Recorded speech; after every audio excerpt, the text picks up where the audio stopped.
มาสงค้ามาสงพ่อแม่พี่น้องเขาได้ก็เขากูก้นค้า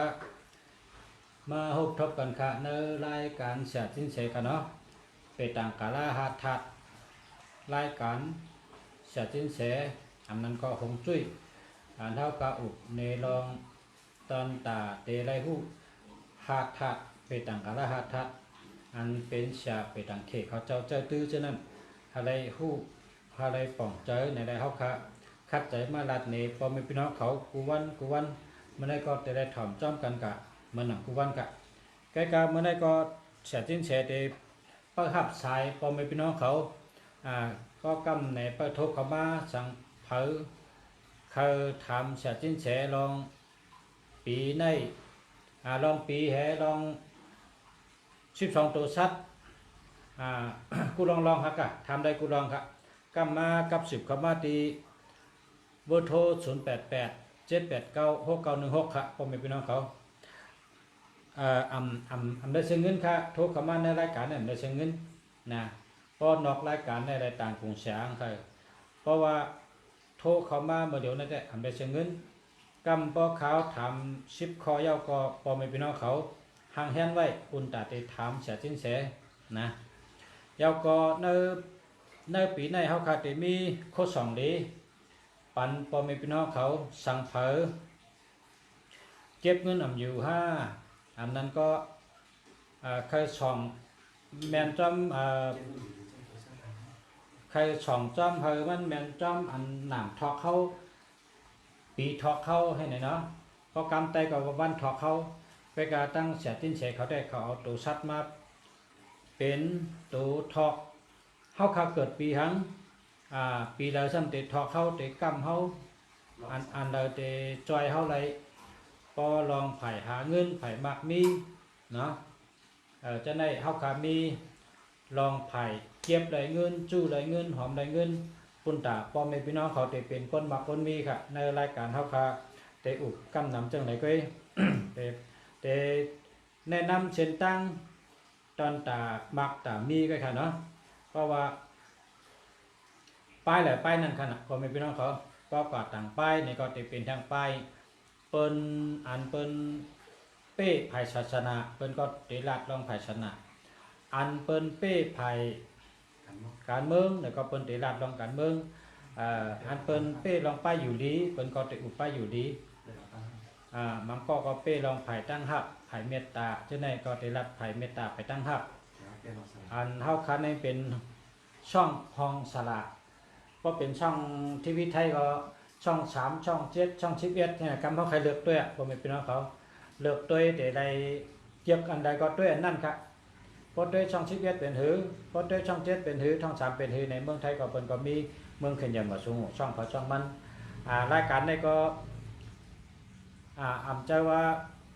ผู้นาแก้นาโมนาก็อำใจก้อยกาเจตนาเขาคาใครเฮาตามักมีเขาคาเฮอเฮิงเปิ้งเสยก็เปว่าเงาขำปื้นก้นเท่านั้นหรือมีการมักมีดีเพราะการมี เพราะการมักมีดีในวันในหน้าก็ขึ้นอย่างมาสูงในหน้าหอต่อเฮิรนก็อยู่ง่ายลมเจอมีดังซื้อเจออยู่เงาขำปื้นมันเป็นป้ายมักมีค่ะก็เพราะฉะนั้นได้อันใดติดจอยเท่าไรอันใดติดมากำเท่าไรมาทอกเท่าไรในก็เข้าขาหาอันมากจอยเท่าไรนั่นมาอุบมาดัดเนพ่อแม่พี่น้องผู้ถ่อมพี่น้องเขาถ่อมจำตัวนะถ่อมจำตัวสังว่าเจือกวาสนาป้าสังว่าใครช่องในก็เป็นรองดีครับเพราะเขาผู้เฮอะไรเขาอะไรเอาส่องเขาก็มีแห้งใจขึ้นมาทางมิวป้อมมีเพลักเนี่ยนะเขาขำไรคู่เขาขาดเหตุการณ์ให้เท่ากันละใดเขาขับบนตัวเมื่อได้ถ่อมเสียลงรัดก้องว่าป่นมา70 ปีเขาว่าเข้าขาญาแดนเนี่ยนะ70 ปีในเขาตั้ง70 ปีไปในขาญาแดนเขาขาถูกมารเขาในปิกหูปิกตาไว้ว่าเมื่อกูปอกในไตเขาขาใน ใครอุบฉันก็เปิ้นอุบไรใครลาดฉันก็เปิ้นลาดได้ใครเฮ็ดฉันก็เปิ้นเฮ็ดได้เปิ้นห้ามกันเขาว่าเปิ้นขินเน็ตเต็งกัน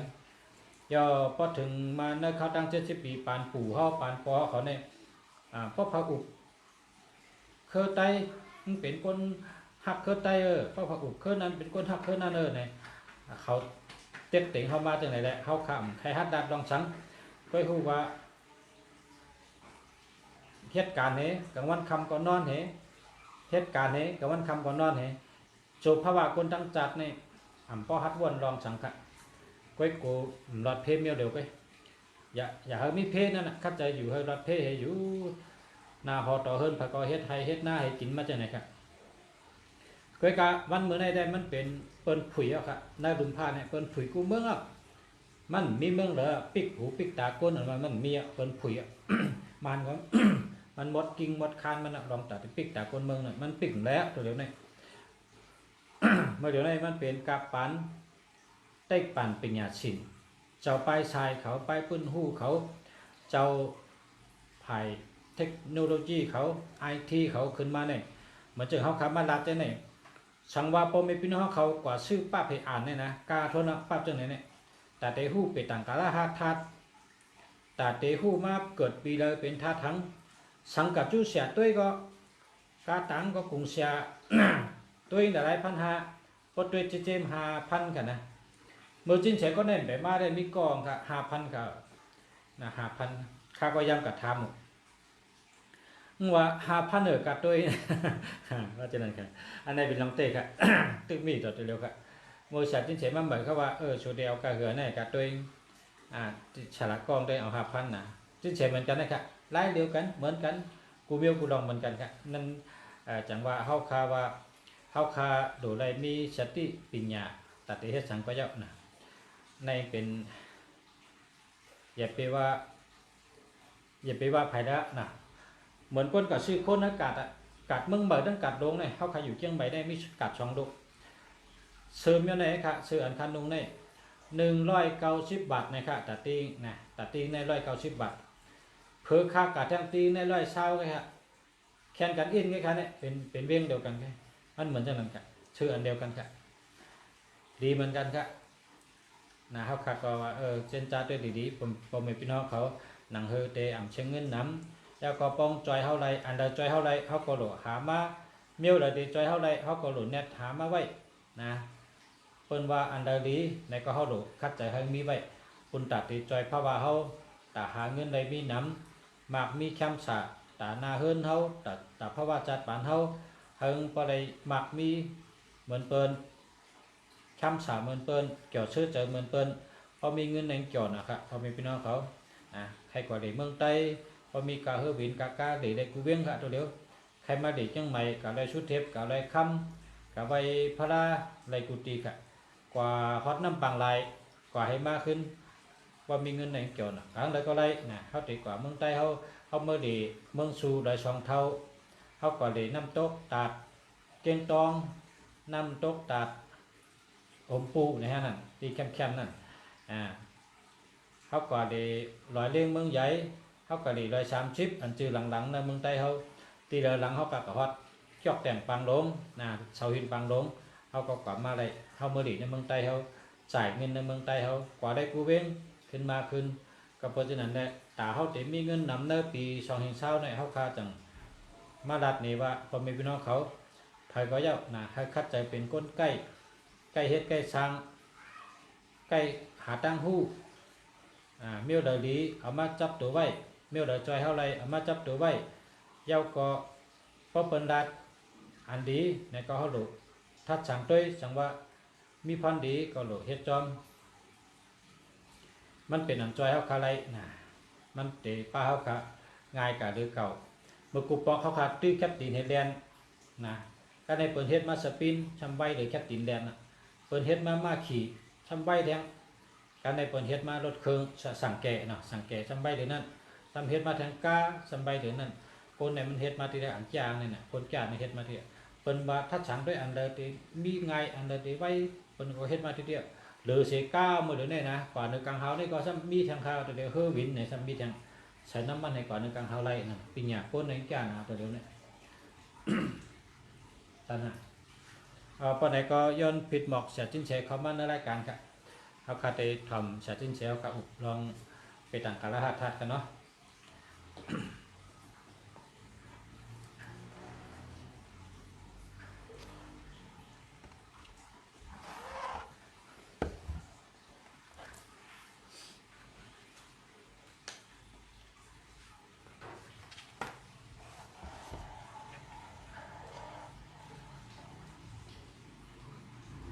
ตัวสิงห์ ไหนฮะมีฮะ มันก็คุ้มมันสองตัว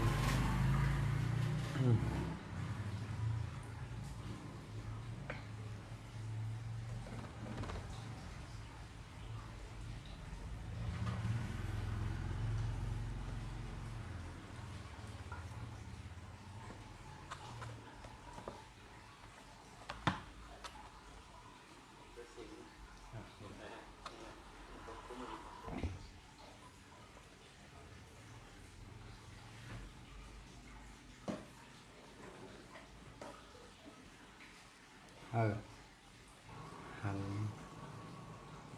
กวางเลยเนาะ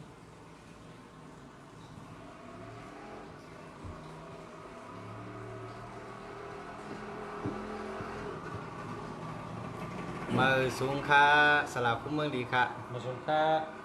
มือสูงค่าปีน้องเว้ยก็หลีผู้ถ่อมยินน้องเขาตั้งหมดตั้งเสียงค่ะเนาะย้อนมือสูงปีน้องเขาคู่ก็ค่ะมือสูงค่ะ เอาค่ามาสูงค่ามาสูงพ่อแม่พี่น้องเขาค่ะ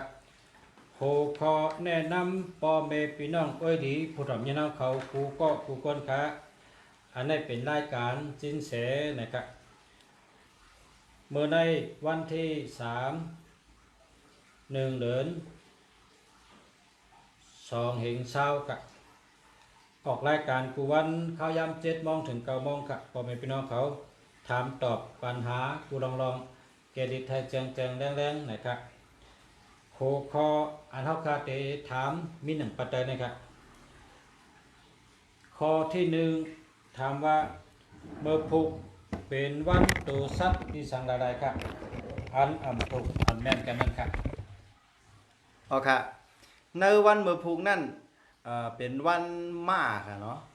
วันม้าอ่ำเมียนกันตั้งหนูนะครับเพราะนั้นพอเกิดตัวสัตว์อันเป็นพอเกิดปีหนูเลือนหนูวันหนูยามหนูโหลไรไว้สตินะกอบสังในม้าเลยตั้งหนูเนี่ยเมียนกันนะซ้ำโหลไรไว้สติลองเลยล่ะก็กูล็อกก็สติเนี่ยน่ะเนาะก็เปิดว่าเฮ็ดสังกาก็มันจังมีอันแหลกลายมันในไงก่อนนั้นเนี่ยเขาไว้สติเฮยังเปลี่ยนการจากการลงนั่นที่วันหนึ่งในก็รถเพียวค่ะซึ่งไหนครับคุณเมืองดี เอาครับ10 ข้อถามข้อที่ 2ครับถามว่าในวันเมื่อพุกเป็นวันทัดอีสังครับ ในวันเมื่อพูนั้นในปีต่างสละสิ้นเสียวเปิ้นฮ้อว่าเป็นวันทัดไฟเหยิงนะครับอ๋อ เอาครับ10 ข้อถามข้อที่ 3ครับถามว่าในวันเมื่อพุกถูกดีใส่เสื้อโคสีสังฆะโปกนเจอถัดเจอตกแห้งเจอตกอำนั้นก็ไปอยู่ดียุบย่อมเจ้านั้นครับ อ๋อครับในวันเมื่อพูนั้นถูกดีใส่เสื้อโค้ทสีเหลืองสีส้มหมักจอกส้มหมักจอกมันชื่อก็จะไหนครับเนาะสีเนี่ยสีส้มหมักจอกนะฮะแล้วก็สีคองนะฮะเดี๋ยวคิดนะสีคองแล้วก็ตั้งสีกำหมอกมะเขือนะครับอ๋อว่าใส่สีจอมในก็เตะเลยครับน้ำต้นพันดีเหมือนหนังคอถามอันโหอันที่ถามเขามานั่นครับอ๋อ เอาครับ10 ข้อถามข้อที่ 4ครับถามว่าเมื่อพุกถูกดีใส่เสื้อโคสีสังฆะ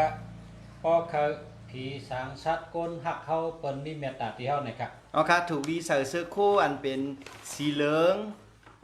สีกาแฟตั้งสีเนื้ออันเป็นห้อสีครีมเนี่ยนั่นครับอ๋อจะไหนครับ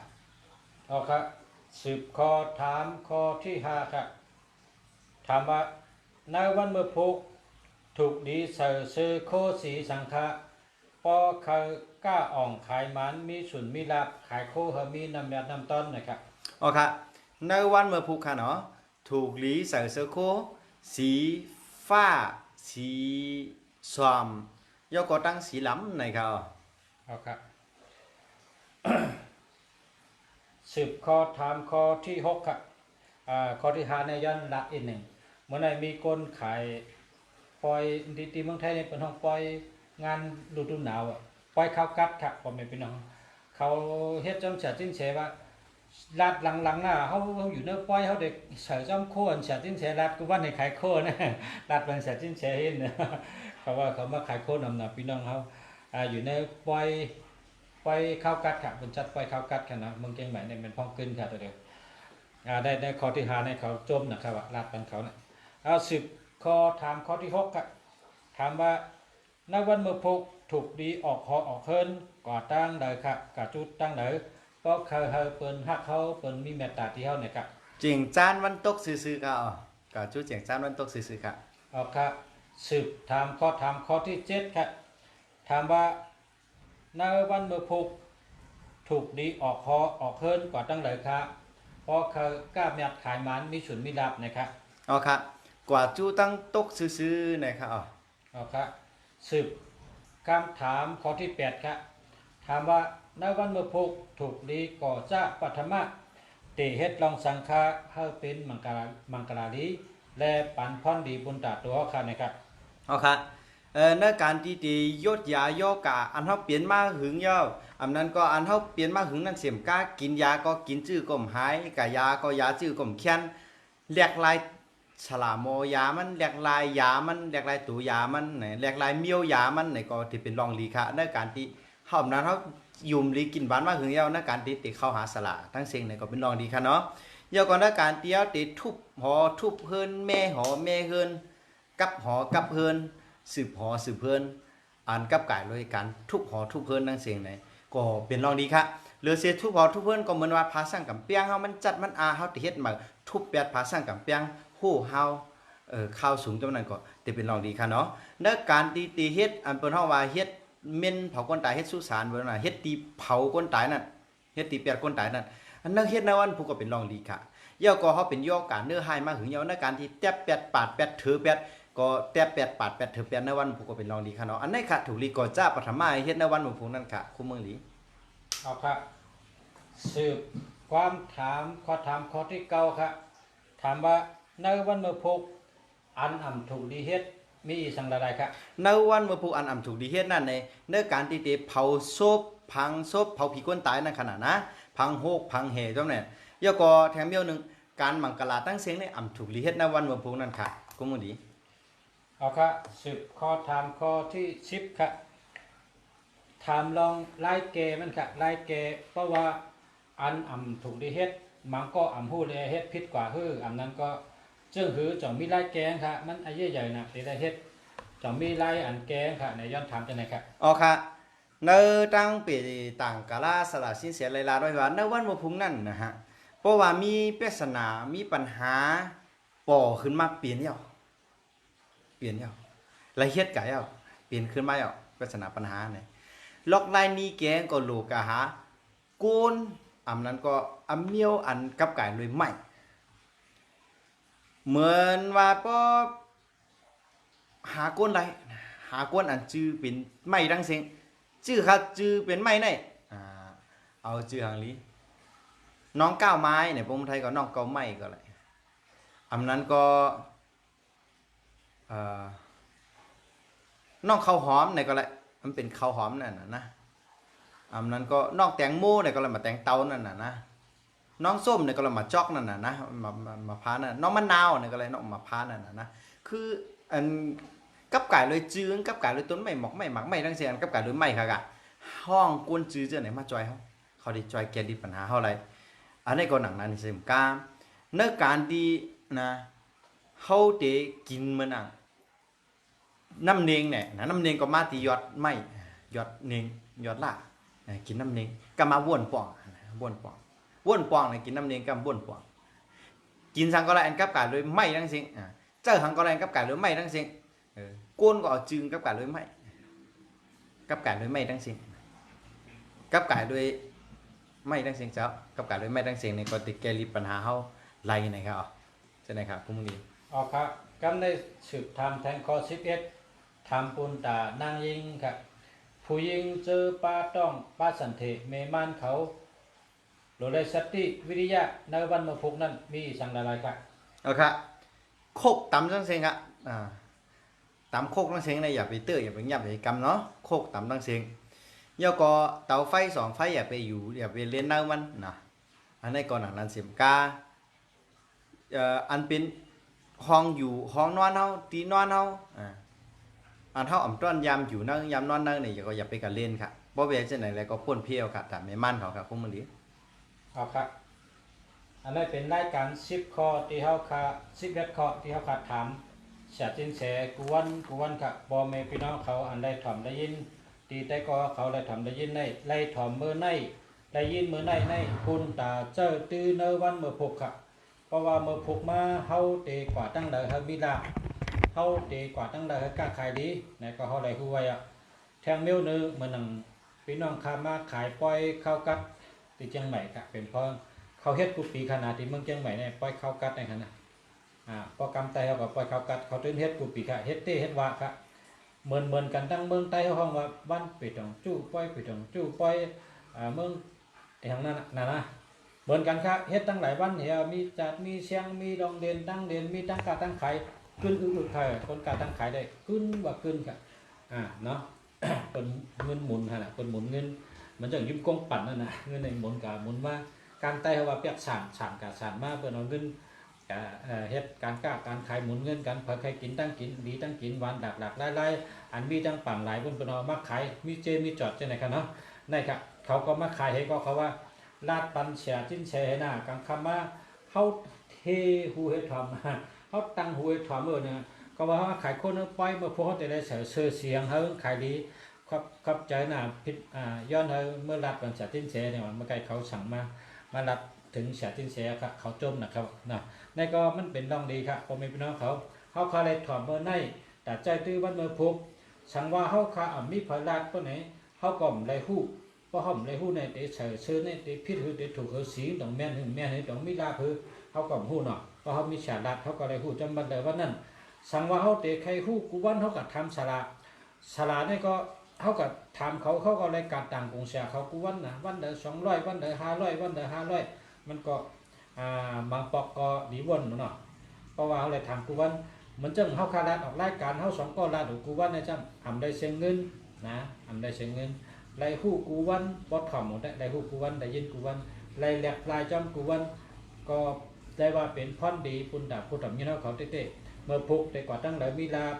เมื่อพุกเตใส่ซื้อโคอีสังหังขายโคขายดีนะเมื่อพุกถูกดีเฮ็ดสังให้เป็นพรดีปุ่นดาบตัวค่ะ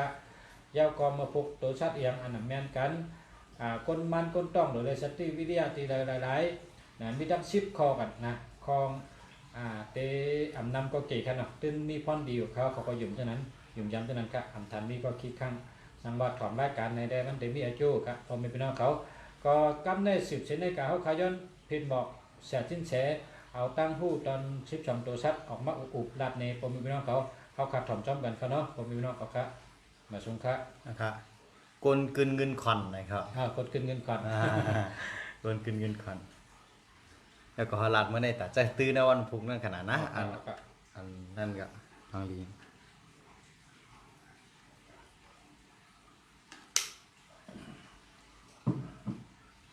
เอาค่ะก็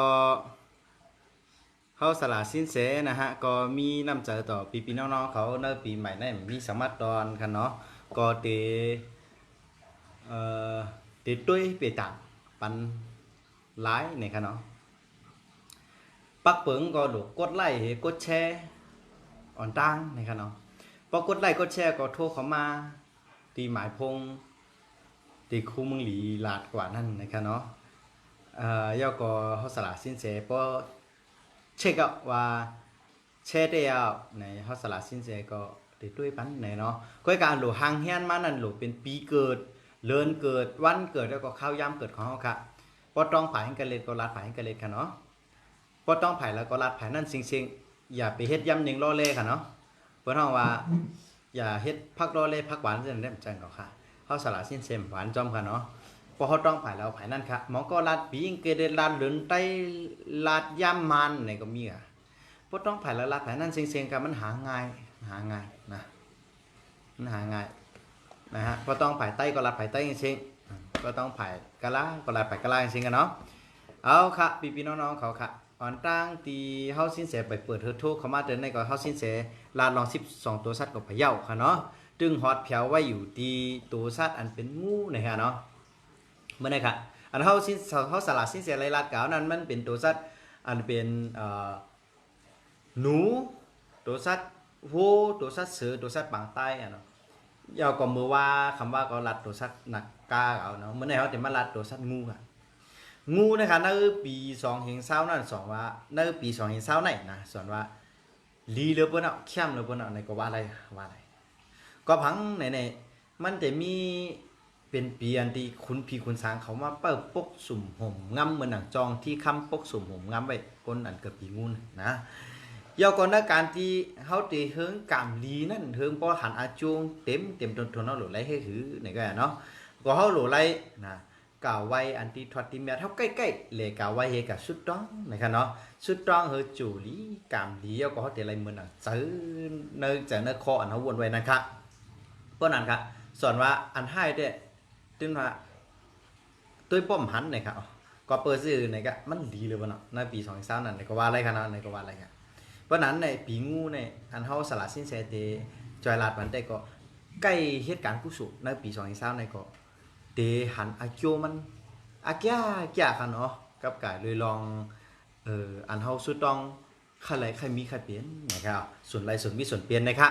เพราะนั้นในปีน้องๆเฮาก็ละผักเสียมบานะใครฮู้ว่านะฮะตัวเจ้าเก่าในนะเฮาเกิดวันเดือนปีในเฮาสละโคสินเส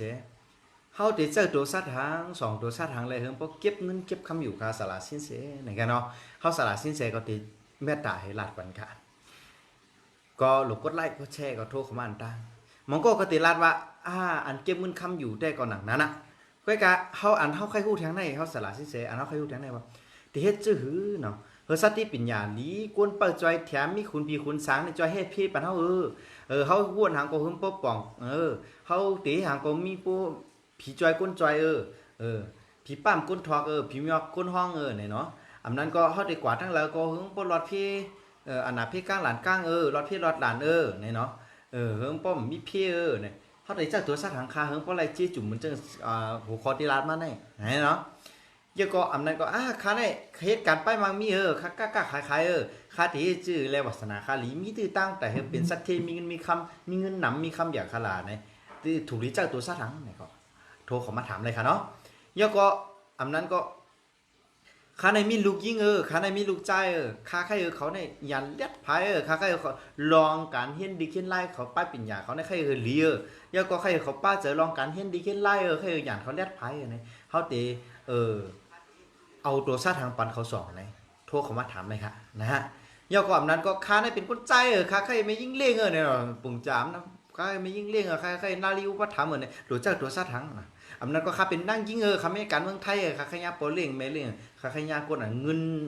หนำคำอย่างท่องนักกระเป๋าหนาจอมนั่นเนี่ยก็สุพงเขามาถามเลยค่ะเนาะเขาสละสินเสเนี่ยก็อำนั้นก็พอเป็นเห็นลูกจางเป็นแค่ไรชิปแค่ไรโบนัสน้ำข้าไรเปิ้นปันโบนัสปันทิพย์นำจะดูเจ้าตัวสัตว์ทั้งไหนจำในทุกเขามาถามเลยค่ะมันเป็นกับไก่เลยตัวสัตว์ค่ะนะเอาสละสินเสติดด้วยปันขาดด้วยปันหลายค่ะเนาะอำซื้อขายเอาในตอนปันกันหลายๆก็ค่ะเนาะในปีใหม่ปี2020นะของตอนปีใหม่พี่เสียตอนตาสูของตอนในปีหนูในค่ะเนาะมันเป็นสายข้อ12ตัวสัตว์ค่ะอันเฮาสละสินเสลาดว่าของตอนพี่เสียตอนตาสูนั้นมันเป็นของตอนซื่อหือไหนมันเป็นของตอนที่ว่าเช่าสละสินเสเอาน้ำย้อนนี่ซ้ำส่งปันหลายส่งปันฟรีเนี่ยค่ะเนาะก่อนนั้นเนี่ยสายข้อ12ตัวสั้นในซ้ำมันมีการจับแลบอยู่3ข้อค่ะเนาะปิ่นโจเฮอหลีมีโจเฮอเข้มกัมโจเฮอเป็นสัตที่ไหนค่ะเนาะปิ่นโจเฮอหลีมีโจเฮอเข้มกัมโจเฮอเป็นสัตที่ทำไงกัมค่ะเนาะอันเป็นสายข้อ12ตัวสั้นนั้นจอยสังไรพองคาไหนมี3รองนะปิ่นโจเฮอหลีมีโจเฮอเข้ม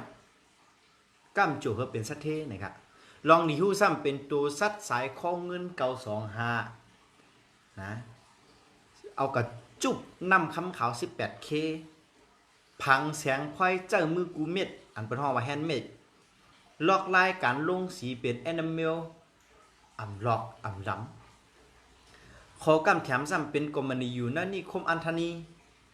เป็นการแคมลึกคึกหลีมีการมีขันตะเอาส่งออกเฮ็ดในเมืองไทยส่งออกดีนะยุโรปและญี่ปุ่นสติอ่ำลอกอ่ำล้ำงำงามเปิ้นก็ไร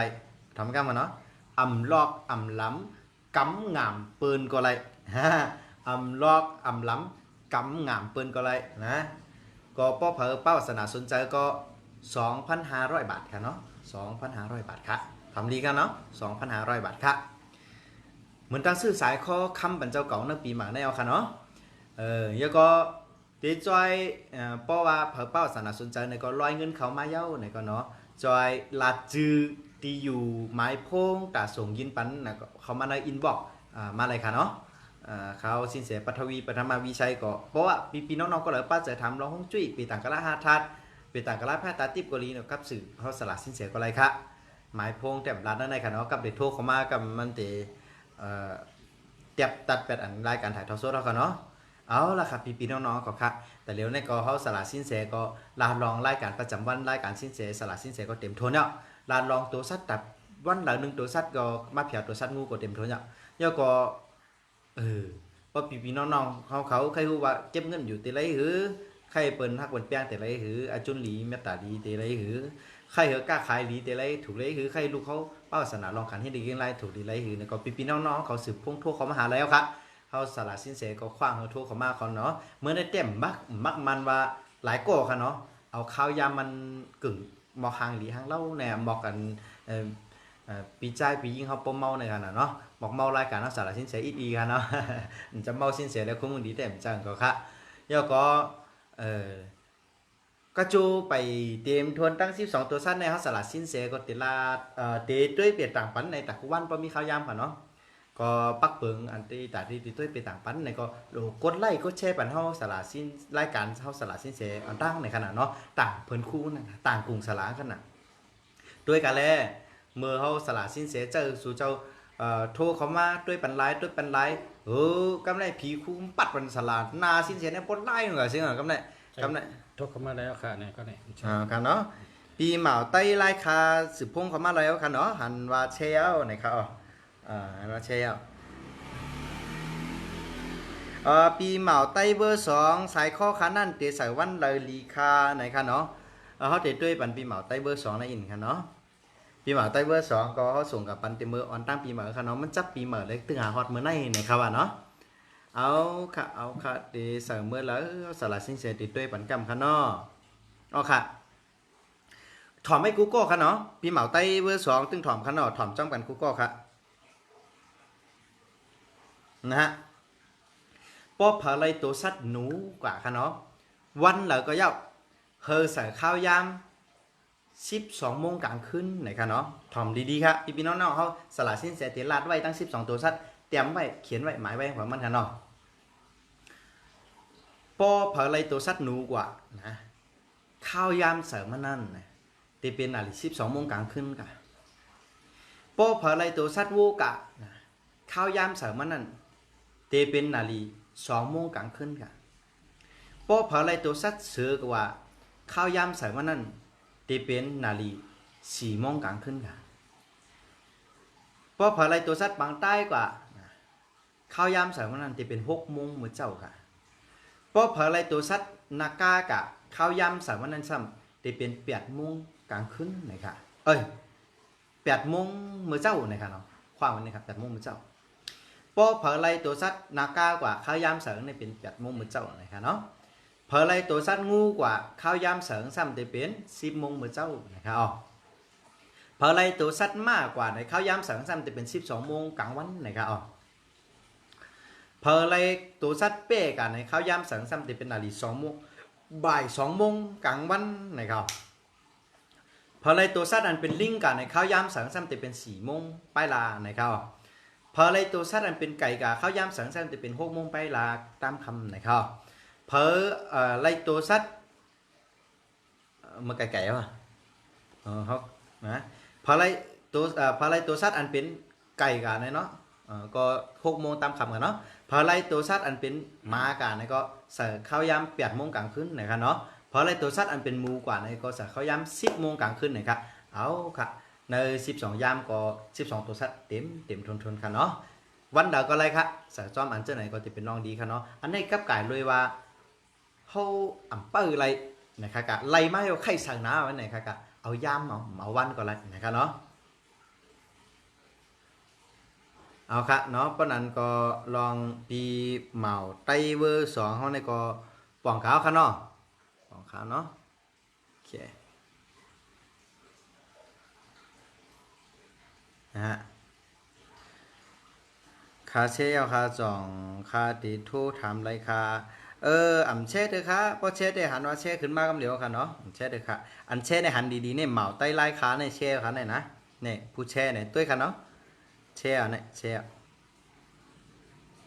ตีเหลือเนี่ยไปหันเพอเช่เลยครับนะแบบเพอเช่เลยนะพอปีน้องๆก็เหลือแช่ก็กดไลค์พออะไรกดไลค์กดแชร์ก็สืบพงเขามาถามเลยครับเนาะพอมีพอถามเขาสละคู่มึงดีติดจ่อออกแล้วครับเนาะเดี๋ยวออกกว่าครับเหมาแต่รายการทุกข์เข้ามาแล้วครับนะครับ ปีเหมาใต้ไล่ขาโทรเขามาอะไรครับเนาะโทรมาอะไรครับ088 789 6916ครับ088 789 6916ครับโทรเข้ามาเลยครับเอาครับเนาะเอาละเมื่อนั้นเมื่อมีผ่าโทรเขามาก็สละสิ้นเสียติดตอนปันนะฮะนะเพราะว่าปีน้องๆก็แล้วนะใครเก็บเงินอยู่ในปี2020ในไหนก่อนนะพอเกิดปีสังนะแล้วก็พอเก็บเงินนำอยู่ถูกรีจ่ายตัวสัตว์เป็นปีสังนะฮะ2 สัตว์ตัวไว้เนี่ยเนาะก็สละสิ้นเสียติลาดปันคะนะปีถงเงินถงคำนะ12 ตัวสัตว์ค่ะเนาะเด็กกำแถมลองเงินคำปักตำจกลาบหลีเสียนปีเก็บเงินอยู่นะครับอันนี้เป็นความจับแลบตาผีถงเงินถงคำกันเนาะเพราะอะไรกว่าก็ว่าใกล้ว่าก็หลีอยู่ครับนะใกล้ว่ากันหลีครับว่าชื่อเนี่ยกำแถมลองเงินคำปักตำจุกลาบหลีเสียนปีเก็บเงินอยู่นะครับทำได้กันกำกันเนาะ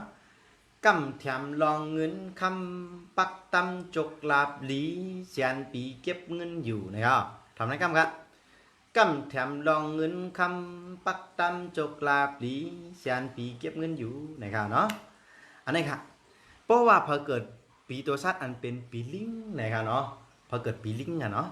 พอเกิดปีตัวสั้นเป็นปีลิงในปีถงเงินถงคำเขานั้นนะจะเป็นปีนักกาค่ะพอเกิดปีตัวสัตว์อันเป็นหนูในก็ปีถงเงินถงคำเขานั้นในก็จะเป็นนักกาเหมือนกันค่ะเนาะ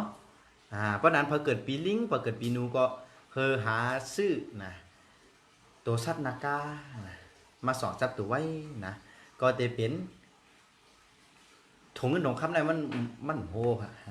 มันเป็นชื่อเนี่ยมันเด็กกั้มแถมลองเงินคำปักตำจกลาบหลีเสียนปีเก็บเงินอยู่นะครับรู้เนาะตรู้กั้มแถมลองเงินคำในเต็มลาดก็ไต้หูอยู่เนาะมันลาดก็ไต้หูงงกั้มแถมลองเงินคำก็ลาดซื้อขนาดนะปักตำจกลาบหลีนั่นบอกว่าพี่น้องๆเขาติดเตอร์ทีค่ะนะเสียนปีเก็บเงินอยู่นั่นบอกว่าพี่น้องๆเขาในเก็บเงินอยู่เตี้ยวๆนะครับนะครับเดี๋ยวก็คนนนผู้แชร์ถามได้ไหมครับถามได้ครับถามได้ครับเนาะเหมาใต้ไลน์ค่ะว่าเดินปีเกิดส่งกว่าค่ะโทรเข้ามาค่ะเนาะปักเปิงเขาก็คือโทรเข้ามาค่ะส่งมานับค่ะนะแชร์ได้หันแน่ๆนะแชร์ได้หันแน่ๆมักมันอ่ะเขาก็ว่าแชร์อ่ะเหมาใต้ไลน์ค่ะก็โหลดโทรเข้ามาค่ะเนาะคนนนเนี่ยก็ถามได้ไหมครับโทรเข้ามาค่ะแชร์ค่ะหันเนาะโทรเข้ามาค่ะเนาะก็ได้กระจมมีพอโทรเข้ามาแล้วเขาสละสิ้นเสียติลาเนาะพอเกิดปีเสือนะครับเนาะโอ้เอาพอเกิดปีเสือก็ไรพอเกิดปีเสือกันเนาะถุงเงินถุงข้ามเขานั่นฉันเป็นม้านะครับอะเนาะเพราะน่ะหาตัวสัตว์ม้ามา2ไว้ มีไหนข้างตัวเลี้ยวไว้ค่ะเนาะม้าเนี่ยนะฮะข้างตัวเลี้ยวไว้ค่ะเนาะอันตีเขาสลัดซิเซ่ด้วยค่ะข้างตัวเลี้ยวนั่นได้เพราะนั้นก็พอเกิดนะฮะปีเสือใครเก็บเงินคำอยู่กับตัวสัตว์หมานะครับเอา2 สัตว์ตัวไว้แล้วก็พอเกิดปีม้าก็เจ้าตัวสัตว์หมาเหมือนกันครับเพราะนั้นพอเกิดปีเสือพอเกิดปีม้า2 ปีนี่แต่หรือเจ้าตัวสัตว์ มาไหนครับว่าเนาะบ่เคยเก็บเงินคำอยู่อันนี้ลองเงินคำตัดๆกันเนาะย่อก็พอเกิดปีงูนะครับอ่ะพอเกิดปีงูก็ผีถุงเงินถุงคำเขานั่นเป็นวูนะครับว่าเนาะเพราะพอเกิดปีงูเนี่ยก็หาวัวมาสองจับตัวไว้นะครับว่าเนาะอันนั้นก็พอเกิดปีไก่นะครับว่าผีถุงเงินถุงคำเขาก็เป็นตัววัวเหมือนกันครับเพราะนั้นพอเกิดปีงูอันนั้นก็ปีไก่หาตัววัวมาหาตัวสัตว์วัวนั่นมาสองจับตัวไว้ในก็ติดเก็บเงินคำอยู่ครับนะฮะแล้วก็พอเกิดปีหมูอ่ะผีถุงเงินถุงคำเขานั่นมันเป็นแป้งเพราะนั้นพอเกิดปีหมูก็หาถุงเงินหาตัวสัตว์เป้มาสองจับตัวไว้ก็ติดเก็บเงินคำอยู่นะครับเนาะแล้วก็พอเกิดปีปางใต้ก็ผีถุงเงินถุงคำเขานั่นก็เป็นแป้งเหมือนกันครับก็นั้นเนี่ยพอเก็บเงินคำอยู่เนาะเพราะว่าเกิดปีหมูเกิดปีปางใต้เนี่ยก็หาตัวสัตว์อันเป็นแปะมาสองจับตัวไว้นะครับเนาะย่อก็พอเกิดปีวัวพอเกิดปีหมาพอเกิดปีแปะทำดีครับเนาะพอเกิดปีวัวเนี่ยก็ถงเงินถงคำเขานั่นเป็นปีนากาค่ะพอเกิดปีหมาถงเงินถงคำเขาก็เป็นปีนากาค่ะย่อพอเกิดปีแปะก็ถงเงินถงคำเขานั่นก็เป็นปีนากาค่ะเนาะเพราะนั้นพอเกิดปีวัวพอเกิดปีหมาพอเกิดปีแปะเนี่ยก็หาตัวสัตว์อันเป็นปีนากามาสองจับตัวไว้เนี่ยก็ติดเก็บเงินคำอยู่ค่ะความจับแลบอันเป็นหอบผีเปิดถุงเงินถุงคำในก็มีอยู่ว่ากำแถมลองเงินคำปักตำจุกลาบหลีเสียนปีเก็บเงินอยู่นะครับอ๋อเพราะว่าพอไรเอาตัวสัตว์ถุงเงินถุงคำในกระจับตัวไว้เนี่ยก็ไก่หลอดการจับแลบได้เนี่ยก็เป็นลองดีค่ะเป็นห้องว่ากำแถมลองเงินคำปักตำจุกลาบหลีเสียนปีเก็บเงินอยู่นะครับอ๋อตัวสัตว์มาข้างตัวเลี้ยวก็ค่ะเนาะเพราะว่าพอเกิดปีเสือและปีม้าเนี่ยก็พอโทรเขามาลาดเนี่ยก็มาพูดเขาสลัดสิ้นเสียได้ส่งปันค่ะเนาะส่งปันได้กำเดียวค่ะก้วยกาอันของปีใจเขาอันทุกเขามาสั่งตัวสัตว์เสริมมาพูก็ส่งปันขนาดชื่อว่าคุณชิด2/9หมู่7ตำบลเมืองเก่าอำเภอพนมสารคามจังหวัดฉะเชิงเทราขนมไม่ได้ก้นมาตัวปิดตังน้ำหนาได้ตั้นส่งปันใครเนาะเดี๋ยวก็อันของปีนางลาเซียวเขาในก็ติส่งปันมาพูขนาดจะสอนมาพูค่ะนะเดี๋ยวก็กำได้เป็นของปีนางคุณโควิดสุราโกมดอย่างเขาในก็ติส่งปันมาพูค่ะนะมีไหนครับตั้นได้ส่งปันเดือคำเมื่อไหร่ก็เพื่อว่าการสุกนะครับครอบวันนี้ค่ะเนาะตอนตาที่ส่งวันนั้นพูก็ต่างไว้ปีนาผลคู่ในค่ะเนาะหักยังครับเหลาหกค่ะเนาะเหลาหกเขาตั้งผลคู่กับปีนี้นะฮะก็อันข้างกันในแต่มีตัวสัตว์หมูเลยตั้งตัวสัตว์หมาค่ะเนาะเพราะเผื่อใครอะไรก็กลับสืบเข้ามาอะไรค่ะเนาะนะฮะก็เผื่อใครว่ามัวตัวสองตัวสัตว์ทั้งไหนเนาะก็กลับสืบเข้ามาเลยค่ะข้างเมปาเต้ค่ะเมปาเต้ในวันที่8กรมณีจังก็ที่เปิดค่ะเนาะเพราะวันที่8มาจังก็เดี๋ยวตั้งกรมณีเขาส่งปันปาเต้ค่ะเนาะ8ตัวสัตว์ค่ะเนาะกำในซ้ำข้างอันเพอเที่ยงในอารมณ์ข้างทางหลายก็เขาอันไรส่งปันเดินได้นะเมปาเต้เขาในเนี่ยนะกำในซ้ำข้างเป็นนางคำจริงนางคำจริงเขาในก็ลอยเงินมาแต่ลอยมาสวัสดีเดี๋ยวโอเคลอยมาลอยมาก็ไอ้การลอยมาในสำลอยมาครบในขนมครบนะครับพอ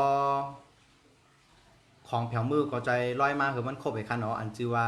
นาคีเนี่ยค่ะเนาะชื่อว่านางคำจริงเนี่ยค่ะเนาะเงินลอยมาครบอะนะจะลอยมาครบไอ้คันนะแต่ว่าติโอเคนางคำจริงก็ปุ้นคณะวันที่8มันกันเลยครับก็คือกรมณีเขาส่งปันคณะที่เขาสละสิ้นเสียเนี่ยมีเอาคาตัวสัตว์บางใต้เนี่ยค่ะนะปาเต้นางคำจริงปีเพชรนะปีเพชรปาเต้นางคำจริงในวันที่8จริงๆนะก็ส่งปันค่ะนะก็เปิดว่าวันที่8กันยายนวันของนะก็ลาดกรมณีเขาส่งปันนะฮะเพราะที่สละสิ้นเสียแต่เมียนะข้ามหมูเลม้าก็นะยาวส่วนปีน้องๆเขาเนาะมีหยาปิ่นเจอฮักสูป้อมฮู้ว่าเฮาเกิดปีตัวชาติต่างติไรคือก็ปีแน่ๆป้อมฮู้ว่าเกิดปีไหนค่ะนะป้อมฮู้ว่าวันเดือนปีเกิดกันนะในปี2020ในนี่ก็เฮาเจอตัวสัตว์โวค่ะนะก็เปิดว่ามามันก็เปิ้นหนูเนี่ยมันมาตำมาค่ะเนาะเพราะนั้นเนี่ยเฮาหลวก็ฮักมาเกค่ะ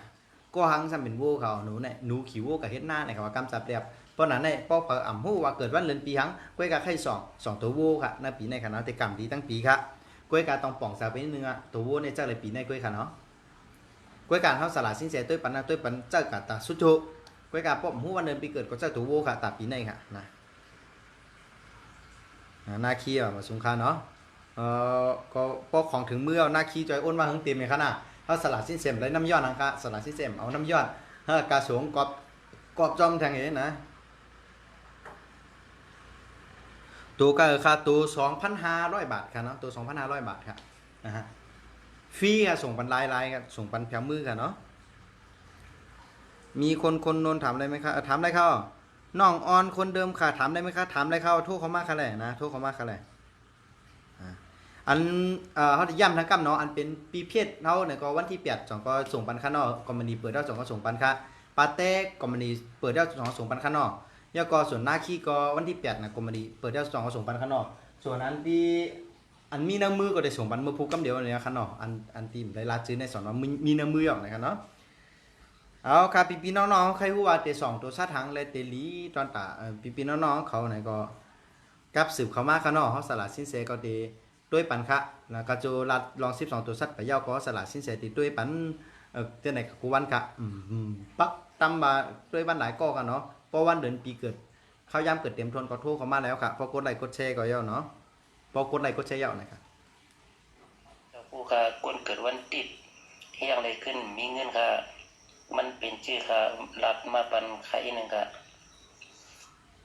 มีใจหักคือเอาส่งเสียงเขามาว่าคนเกิดวันติดที่อย่างไรมีเงินไหนเขาล่ะเป็นชื่อรัดมาอินคาไหนมันจะค่าคนเกิดวันติดเป็นเล่าปานหลวงก็มีเขาเพราะนั้นมันจะอยู่ที่วันค่ะเพราะนั้นคนเกิดวันติดผ่านเสียงๆเนาะเพราะนั้นมันจะค่าเนาะคนเกิดวันติดเป็นสัตว์เทหลวงก็มีเป็นเล่าปานหลวงก็มีเพราะนั้นกวนเฮาในเกิดปีเดียวกันก็เกิดเดือนเดียวกันค่ะปีนึงมี12เดือนเกิดเดือนเดียวกันก็เกิดวันเดียวกันค่ะเดือนมี28วัน29วัน30วัน31วันก่อนลูกเดือนเกิดเดือนเกิดปีเดียวกันเกิดเดือนเดียวกันเกิดเกิดเดือนเดียวกันเกิดวันเดียวกันพอเกิดปีเดียวกันเดือนเดียวกันวันเดียวกันก็ย่ำเกิดย่ำเดียวกันเลยค่ะวันหนึ่งมี24ชั่วโมงค่ะลูกเพราะเรื่องอะไรปีเดือนวันย่ำเดียวกันเนาะสมมุติว่าสลาสิเสียเปิ้นเกิดพาเพนูพาเพก็มีเมก็แล้วค่ะเอาลูก2ก็ออกโหงมาพร้อมกันค่ะมีค่ะเอาออกไม่ก้องจำกำจอกก็เอาทั้งก้องออกมาครับเพราะนั้นก้อนออกมาเป็นในห้องปีนั่นก้อนออกมาตั้งหลังเป็นในห้องนอกกันนั่นนั่นเป็นไหนกันเนาะเพราะนั้นเกิดวันเดือนปีข้าวย่ามันเหมือนกันค่ะเพราะนั้นในอันปีใจหักเครือค่ะเกิดวันติดที่อย่างไรมีเงินในมันจะค่ะเกิดวันติดมีเงินแล้วคู่เมืองหลีเนี่ยเกิดวันติดในรวยแกนะเป็นสัตว์เทหลงนั่นแหละคู่เมืองหลีเนี่ยเกิดวันติดนั่นแหละเป็นสัตว์เทหลงอ่ะนะตัวเขาลูกวันนั้นเนี่ยเจอครับเกิดวันที่แต่มีเงินเนี่ยวันเดือนปีเกิดเข้ายามเกิดเท่ามันตกล็อกมันเนี่ยพอใครฮู้ก็มาด้วยเปียต่างเขาเลยเตลัดมัน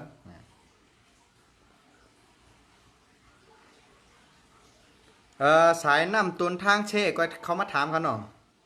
น้องออนคนเดิมค่ะในแต่เชลก็การสัมโทรเขามากค่ะล่ะ088789691ค่ะเนาะโทรเขามาค่ะนะฮะป้อมโทรเขามาก็พี่ๆน้องๆเขาเต็มหู้จ้อมหน่อยค่ะเนาะโทรเขามาค่ะโทรเขามา088789691หน่อยค่ะเนาะใครฮู้ลอง12ตัวซัดถูกดีเจ้าตัวซัดทั้งในก็โทรเขามาค่ะเนาะเขาสละสิ้นเสียเต็มไปด้วยปันพี่ๆน้องๆเขาค่ะนะฮะโทรเขามาค่ะโทรเขามาเขาสละสิ้นเสียเปิดฮับสายพี่ๆน้องๆเขาค่ะกดไลค์กดแชร์แล้วก็โทรเข้ามาค่ะเนาะ2ตัวซาถังเลยเตลีตอนตานะฮะเหมาใต้ไลค์ค่ะยอดเงินในโทรศัพท์ไม่มีครับโทรไม่ได้เฮาสินเสียด้วยปันเปิ้นได้ก็แล้ว1,500ก่อนเพราะเงินพงตึง5 บาท10 บาทก็เป้เติมก็ตึงมันน่ะสาธุนะเฮาสละสินเสียมีน้ำใจตอนสู่เจ้านะตอนสู่เจ้าโทรเข้ามาค่ะเนาะ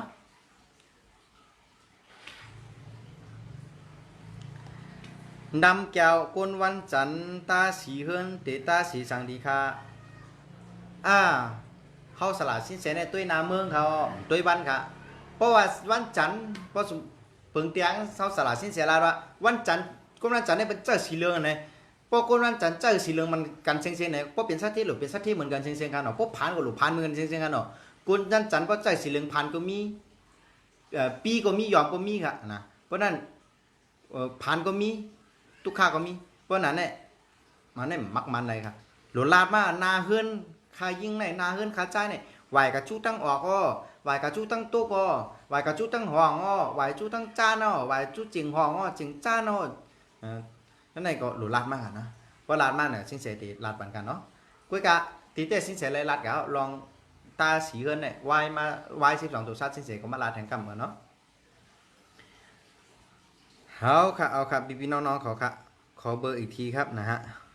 เพอตีตุ้ยเปต่างกันละฮะทัดก็กดไลค์กดแชร์ก็โทรเข้ามาเนาะเพราะโทรเข้ามาสละสินใจแต่เช็คกูก็ค่ะเนาะป้อมแชร์แต่สินใจของตุ้ยเป็นครับนะ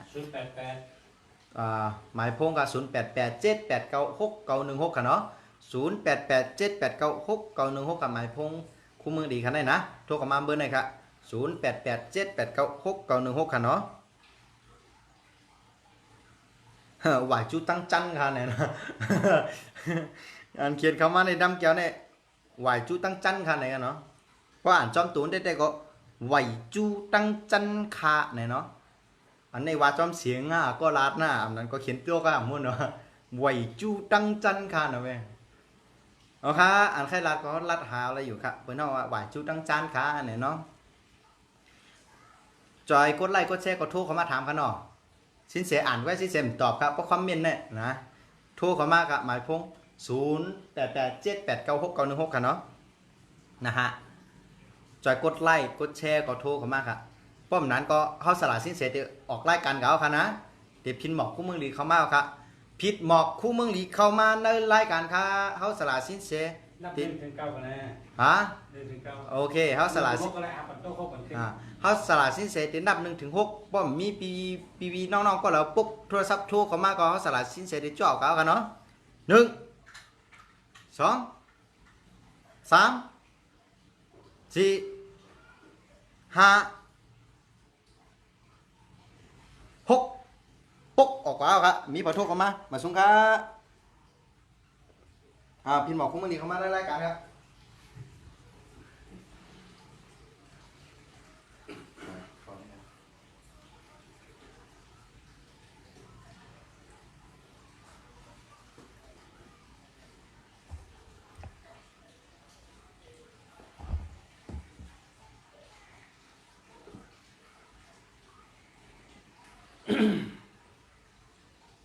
มาส่งทางกำค่ะมาส่งพ่อแม่พี่น้องเขากูก็กูก้นค่ะเมื่อไกลก็ไล่ถ่อมลองไปต่างกาลหัตถัดในรายการเสียสิน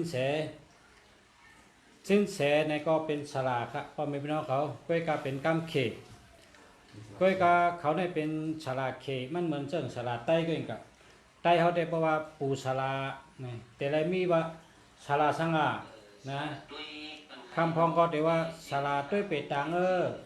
คำพองแต่ว่าสลาด้วยไพ่คำพองก็แต่ว่าสลาด้วยเจ้าเมืองลงเนาะคำพองก็แต่ว่าสลาด้วยลายมือในการสลาก็ซ้ำมีหลายเมียวเหมือนกับนะในเป็นสลาแต่ว่าสินแสอันว่านั้นเขาผู้นำเนี่ยลองทัดเนี่ยครับทัดในเพราะเป็นทัดไพ่เนี่ยก็มี2เมียวครับบ่มีพี่น้องเขาทัดไพ่อ่อนทัดไพ่ลงเพราะเป็นทัดน้ำเนี่ยก็เมื่อเขาเห็นหู้เมื่อป่นมาหลายปีในคำว่าน้ำในมันเหมือนกันข้าวกับตุ้ยมันเหมือนกันครับปองน้ำไหลลงกว่านี่เขาห้องวันน้ำลงครับ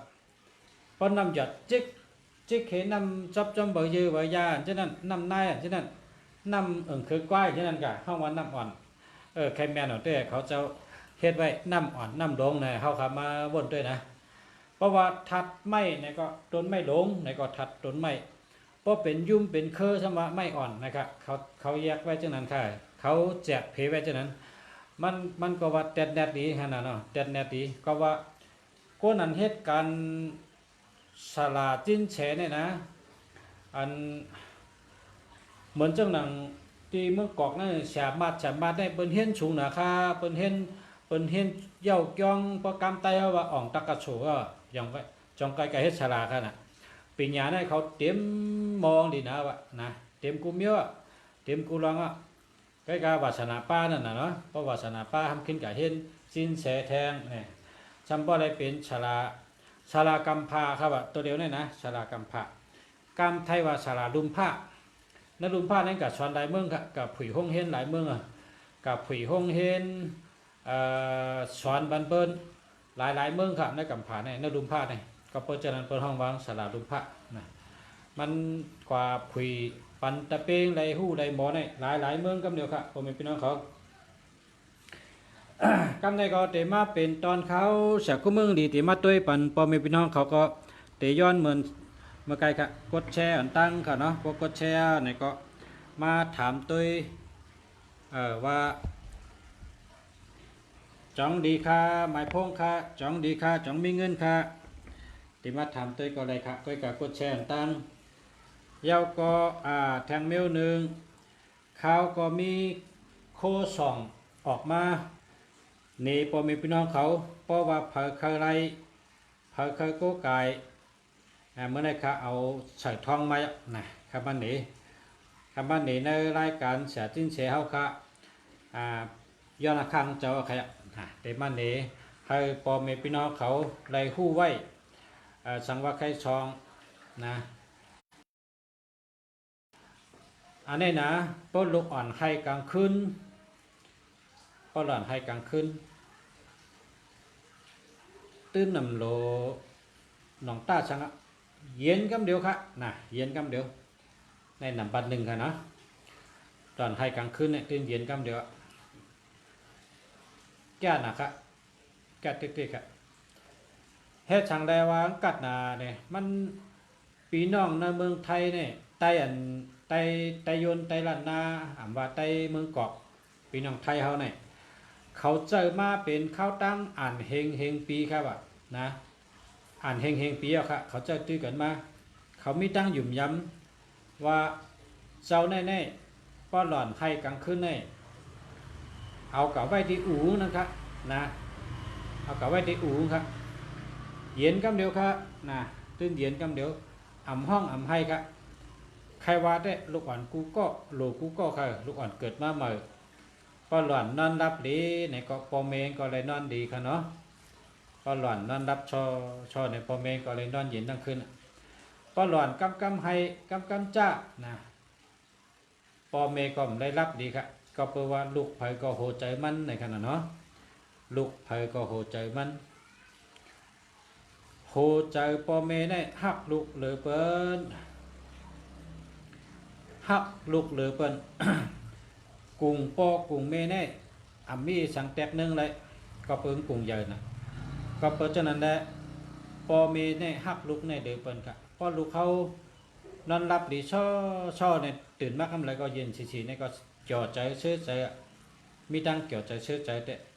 ไปกับพอลูกเขากำจ้าจ้าอ้อในกำลูกกำด้วยกำลูกผุยด้วยโกยุงครบผ้าโกมันเนื้อไม่ห้าโกมันนอนแพทนอนตกใจห้าจะในห้ำหนองต้าไว้แต่เสกเพราะว่ามีอันใดได้ไรหนองต้าค่ะพอเมลูกอ่อนกูก็ค่ะเจอมีดุกมีลังพารามีดุกแก่เต้ๆค่ะ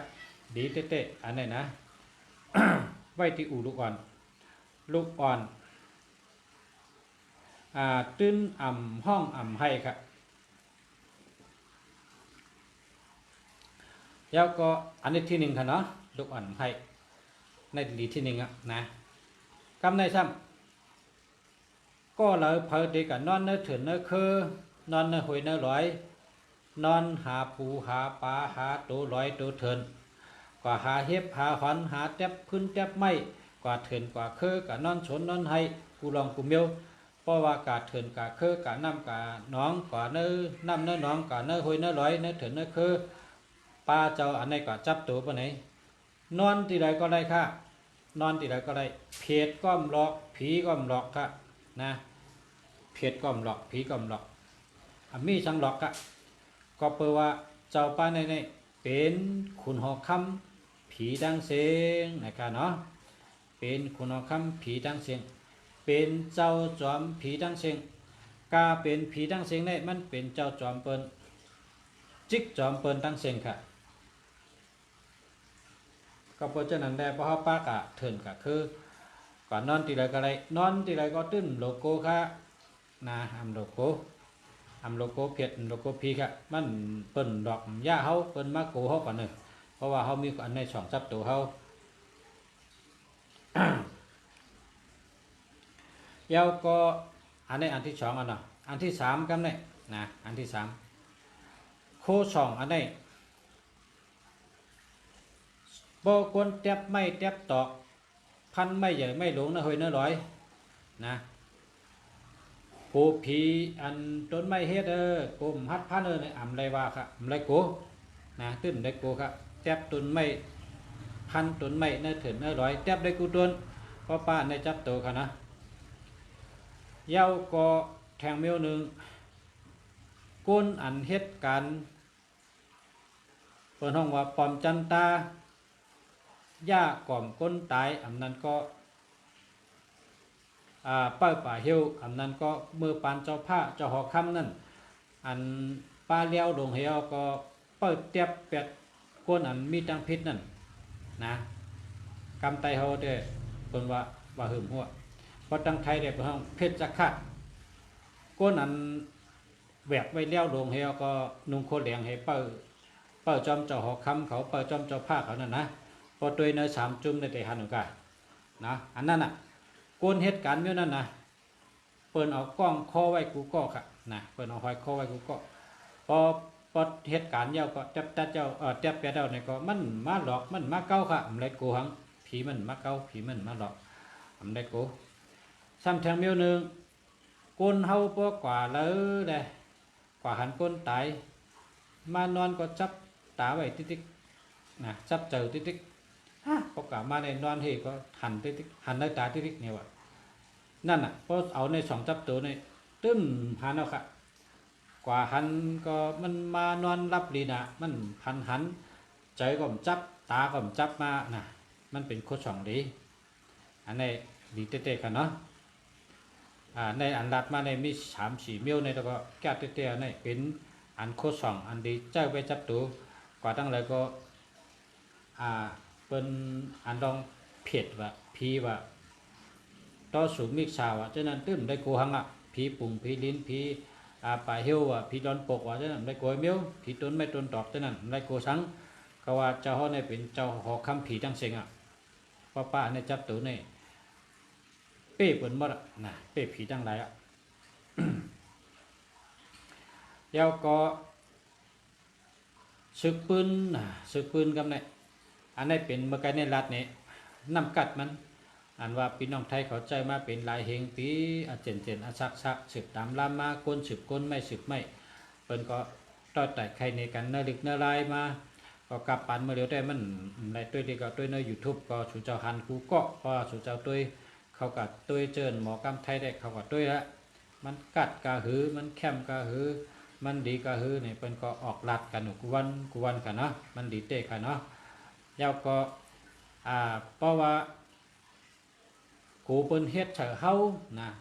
กูเปิ้นปล่อยมิดวองเฉอเฮากูเปิ้นปล่อยโวดดอกเฉอเฮากูเปิ้นปล่อยปะเยาก้าเฉอเฮากูเปิ้นปล่อยนางใกล้เขาต้องจังนั้นก็เป็นฉลาดนี่ก็พอสองไว้จังได๋นะตื้นได้กูค่ะนะตื้นได้กูเฮ็ดสังได้เป๊กจ้าเนี่ยเฮามาด้วยสืบปืนกำเนี่ยนะเฮามาด้วยสืบปืนมันเฮาด้วยสืบปืนเมื่อไกลในรัฐนี่นำกัดมันกำแนนสืบปืนมันจับศึกปืนมันเจ้าในมีนาดิกเปตากาศ3กองค่ะมีนาดิกเปตากาศ3กองมีนาดิกตาราทำเจ้าเปตากาศ3กองเย้าก็มีแทงเนอปริดงปริเจ้านะอาตันอาทิยาศกนะเย้าก็มีแทงเนอปัปปะจาเนี่ยกัมมาวะมี3ตีนะครับศึกปืนเจ้าเฮาในเมื่อเป็นก้นในเป็นสัตเทเจอหลีเป็นสัตเทจะดีนะครับแต่จะบุญจะกุศลเพราะว่าเจ้าเป็นก้นเฮ็ดชนอ้อยขายอิดอ้อยขายนะเมื่อเป็นก้นกล้าขายก็มากมีน่ะเจ้าเฮ็ดชนอ้อยจอมอ้อยก็ซ้ำอิดขายซ้ำได้เงินดีพอถึงเป็นสัตเทมาเนี่ยมันก็เฮ็ดแทง9อิดอ้อยเยอะนะ9อิดอ้อยเยอะเที่ยวตาอันเยอะเลยเพื่อนนั้นมันก็อิดเที่ยวก็พาใครกินถ้าใครกินก็กินถ้าใครมากินก็มากินตัดต่อตัวชักมันก็เอาเงินเอาเงินแล้วก็เพิ่มมากินก็ เด้งกะอิ่มเฮ็ดนั้นต่อตัวชักมัน ในมือเป็นก้นกันนะเป็นก้นเจอบุญเจอกุศล ก็ในพอมัน ตายเสียจัดเป็นก้นนะตายเสียจัดเป็นก้นเมื่อขึ้นเมื่อมึงผีเมื่อเป็นคนเอาคำผีตั้งเสียงในจันตาวาติงชานั่นเป็นคนเอาคำผีตั้งเสียงเพราะว่าเป็นคนเอาคำผีตั้งเสียงเอาเนี่ยเมื่อปานนั่นพระเป็นเจ้าสัมปอมาเนี่ยพระเป็นเจ้าสัมปอมาเพราะชุดเจ้าใครหัวแต่เต้นแนทก็อ่านตัวยังคุยก็ได้มันมีในเป็นการถามของทำเขาได้เนื้ออยู่ทุบก็ได้ได้หู้กูก็แต่อันค้าใครเนี่ยบางทีก็ได้ตกนะเพราะว่าข้าก็ถอดไม่ต้องมาใครกันนะ มันเจ้าได้เป็นคนเอาคำผีเนาะคนเอาคำอุบผีตั้งเสียงมันเจ้าจังห้องเอากับเป็นผีตั้งเสียงเนี่ยห้องเอาหมดนะในเมืองจันตาวาติงชานั่นห้องมาให้มาไหวพระเป็นเจ้าเฮามาไหวพระเป็นเจ้าเฮาพระเป็นเจ้าเฮาขึ้นมือเอาว่าที่เมืองตาวาติงชานั่น3เหรียญนะเมื่อช็อตเมงเจ้านั่นนะเมื่อขิงนั่นคนเอาคำผีตั้งเสียงเนี่ยก็คุณผีป้าเนี่ยได้เป็นคนเอาคำผีตั้งเสียงเหตุได้อ้อนกันมาหลุดมาไหวพระเป็นเจ้านะมาหลุดมาไหวมาเหตุการดีกุศลนั่นน่ะเพราะกรรมแต่ก็มาลองซ้อมลองปานมาหลุดมาตันตั้งกินเมืองผีนั่นกันเนาะตั้งหลุดตั้งตันมีอย่างก็มาหลุดแพ้เป็นเจ้านะได้มาหลุดแพ้เป็นเจ้าลองดูลองตันอันแต่ไม่ได้เป็นการ3ของในที่1นะเจ้าเฮาได้ดูไว้ป้าป่าจ้าเนี่ยกรรมว่าอันนี้เป็นเจ้าเฮาดูไว้ว่าเอามือคอเนื้อมือกลเตเป้าป้าปันไรเฮกังไรอันที่ผีอันไปยุมอันผีเจิมไปยุมศาสนาก็ตึกมีนำนะเพราะว่ายาหันเขาเจ้าสังขารเขาเจ้ากับจ้างกรรมตะลาเนื้อเถิดเนื้อดอยเนื้อเถิดเนื้อคือเตมีอันมายามันเพราะเขาอันนี้แต่มีอย่างมายาไรในก็เจ้าเขาดูว่านะเป็นกัตถาลอดเพยกก็เจ้าเขาไล่ฮับปุนพรนะเตเป้าศาสนาเป้าป้าศาสนามุนจังมุนคำพระเป็นเจ้าหาเห็นปีเมืองนะอันนี้เป็นปุนพรเจ้าเป้าศาสนาพุทธาพระเป็นเจ้าหาเห็นปีเมืองเป็นป้าเจ้าเป้าศาสนาพระเป็นเจ้าหาเห็นปีเมืองเย้าก็เจ้าเขาไล่ฮับปุนพรขุนสางเขาขุนเชกยาเขาหมอบอาปันจันยาทุหาไรเป้าป้าเงินคำตั้งหมดตั้งสิ่งแก้วเสียงเงินคำอันมีอยู่ในเมืองโกนเขาเนี่ยแล้วก็เจ้าเขาไรอยู่ไว้ที่เมืองเขาเนี่ยเมื่อเดี๋ยวเนี่ยในกำผาเขาเนี่ยนะที่ในเมืองกำผาดุมผ้าเขาเนี่ยอยู่ไว้นาตั้งห้องซื่อๆนะอยู่ไว้นาตั้งห้องซื่อๆเฮและอุบเปิงตั้งหมดก็เป็นผีตั้งเสียงเนี่ยอุบเปิงตั้งหมดเป็นเจ้าหอคำผีตั้งเสียงเจ้าจอมผีคุณเนื้อขุนผีเนื้อผีตั้งเสียงนะเจ้าเขาเนี่ยนะและตีเขาเอามาต่อไต่ใครนี้พอมีพี่น้องเขาก็สั่งว่าเผาผู้ละไรใครโก้ไก่ในก็ทึกดีเอาโก้ไก่นะทึกดีเอาโก้ไก่อาโจมันนำกัดมันมีนำหนัก1พอเขาเอาไว้ที่อู่ลูกอ่อนก็นอนห้องให้นะ2พอเขากวาดเถินกว่าคือกว่าเนื้อคุยเนื้อร้อยเหตุการณ์เหตุนาเหตุสนเหตุไทยกว่าเถินกว่าร้อยปลาจับตัวกับนอนที่ไรก็ได้อยู่ที่ไรก็ได้เผ็ดผีอ่ำหลอกอ่ำเก้าไปอยู่เช่าที่ไรก็ได้ในเถินในคืนในร้อยนั่นในน้ำเช่นนั้นในเถินเช่นนั้นนะในเป็นอาโจมันนำกัดมันเจ้าเจ้าก็พอเป็นฉลาก็หลุดช่องไว้ก็เปิดลองเปินเตปล่อยโวดดอกหนังก้อยมิดวองมิดวินเป็นเฮ็ดไปยอกะต่อสู่มิจฉาทั้งเสียงนั้นออกลานทั้งเสียงนั้นน่าเฮ็ดไรนะเฮ็ดไรเฮ็ดก่อนตึกก็เฮ็ดก่อนก็จูมันขึ้นเกยเนาะอันนี้ถึงดีโกไก่เตะตีเมืองไทยได้เป็นโกไก่กันน้ำว่านำใครอ่ะพอมีพี่น้องเขานะแล้วก็แทงเมียวเจ้าเขาเป็นเจ้าเปิ้ลแก้วแสงยตนาเงินคำตั้งเสียงอันนี้เป็นว่าเจ้าเปิ้ลเงินเจ้าเปิ้ลคำอันแทงปุ่นพรแทงอันจำเปิ้ลป้าศาสนามุนชังมุนคำพระเป็นเจ้าไล่ชื่อว่าเจ้าเปิ้ลศาสนาหาหิงในกอป้า น้องอันโกไก่เจ้าป้านนี่นะตีในเมืองญี่ปุ่นเปิ้นก็โกไก่เพราะว่าคนเกาหลีเมืองญี่ปุ่นเนี่ยเปิ้นป้ากันกะดูกะไว้ก็กะกามญี่ปุ่นเขาลาดว่าคุณผีป้าเนี่ยชื่อว่าพิชมอนกามญี่ปุ่นนะพิชมอนปิ่นออกมาเป็นกามใต้เขาก็ว่าเจ้าเปิ้เงินเจ้าเปิ้คำนะครับนะเจ้าเปิ้เงินเจ้าเปิ้คำการในปกติเมืองทิเบตนะเมืองทิเบตนับถือศาสนาเคร่งหรือเปิ้นนะเขานับถือแพทย์เจ้าเนี่ยเคร่งน่ะเขานอนให้ไวนั่งให้ไวนั่นอันได้ไวครับเหมือนเปิ้นนั่นป่ะเขาเจ้าไว้ตั้งตัวตั้งคิงนั่นน่ะไว้ที่ไว้ว่าพระเจ้าเนี่ยเขายุมนะตีเมืองทิเบตเขาช้างไว้ห่างคุณผีป้าในนั่นก็ห่างเนี่ยเป็นอันที่เมืองญี่ปุ่นได้เป็นห่างคนใจปีหนุ่มๆปีขาวๆผมโทษนะแล้วก็มีจอนเพิงไว้จอมนะครับนะมีจอนเพิงไว้จอมนะจอนเพิงในมันเป็นนักการนี่กันนะอธิเปงนะพอจอนเพิงเจอนักการคายออกมาแสงของการได้คายนั่นกันเนาะแต่ว่าเฮ็ดว่าจอนเพิงไว้ที่เมืองญี่ปุ่นที่เมืองทิเบตทำเฮ็ดไว้ก็คนใจใหญ่ๆสูงปีหนุ่มๆนะนั่นก็ห่างดีผางงามมีเงินมีคำเต็มกว่าเชียงนะก็ในเมืองทิเบตเนี่ยกามทิเบตห้องว่าเจ้าชัมพารานะครับว่าชัมพาราพอมาปิ่นเป็นกามใต้เขาก็บอกว่าเจ้าผู้มักมีเงินคำนำได้เจ้าเปิดเงินเจ้าประคำนะเจ้าเปิดเงินเจ้าประคำว่าจังนั้นก็อย่างเก่าการในมาในเมืองเขนะเมืองเขเป็นก็เฮ็ดทางมันเหมือนในก็ที่เมืองเขก็เฮ็ดทางเป็นก้นโยโย่นะแกก้นโยโย่ปีขาวก้นใจก็ใหญ่ๆนะบางเจ้าก็มีลูกอ่อนไว้ที่มัน2เกาะบางเจ้าก็นั่งไว้แถวก็ตีปะหลังเจ้าในมีสือนะตีคำพังว่าเสือเผือกคำพังว่าเสือไล่ไก่ก้อนคำพังว่าเสือดำอันในเมืองเขตได้เต็มไปจังไหนนะอันนี้ก็เมืองเขตเขาก็ไก่เมืองเขตเขาก็ก้ามเขตเขาเต็มชื่อเจ้าป้าในว่าไซสิงเอะนะพอมาปิ่นเป็นก้ามใต้เขาก็ว่าเจ้าขุนช้างผู้ปันลาบลีนะครับนะผู้ปันลาบลีไผ่มากมีว่าในกันเนาะอันนี้พอมาปิ่นเป็นกำไตเขาเพราะว่าเขาในเมืองอินเดียเขาจำเฮ็ดทางเจ้าเขาเป็นก้นใจ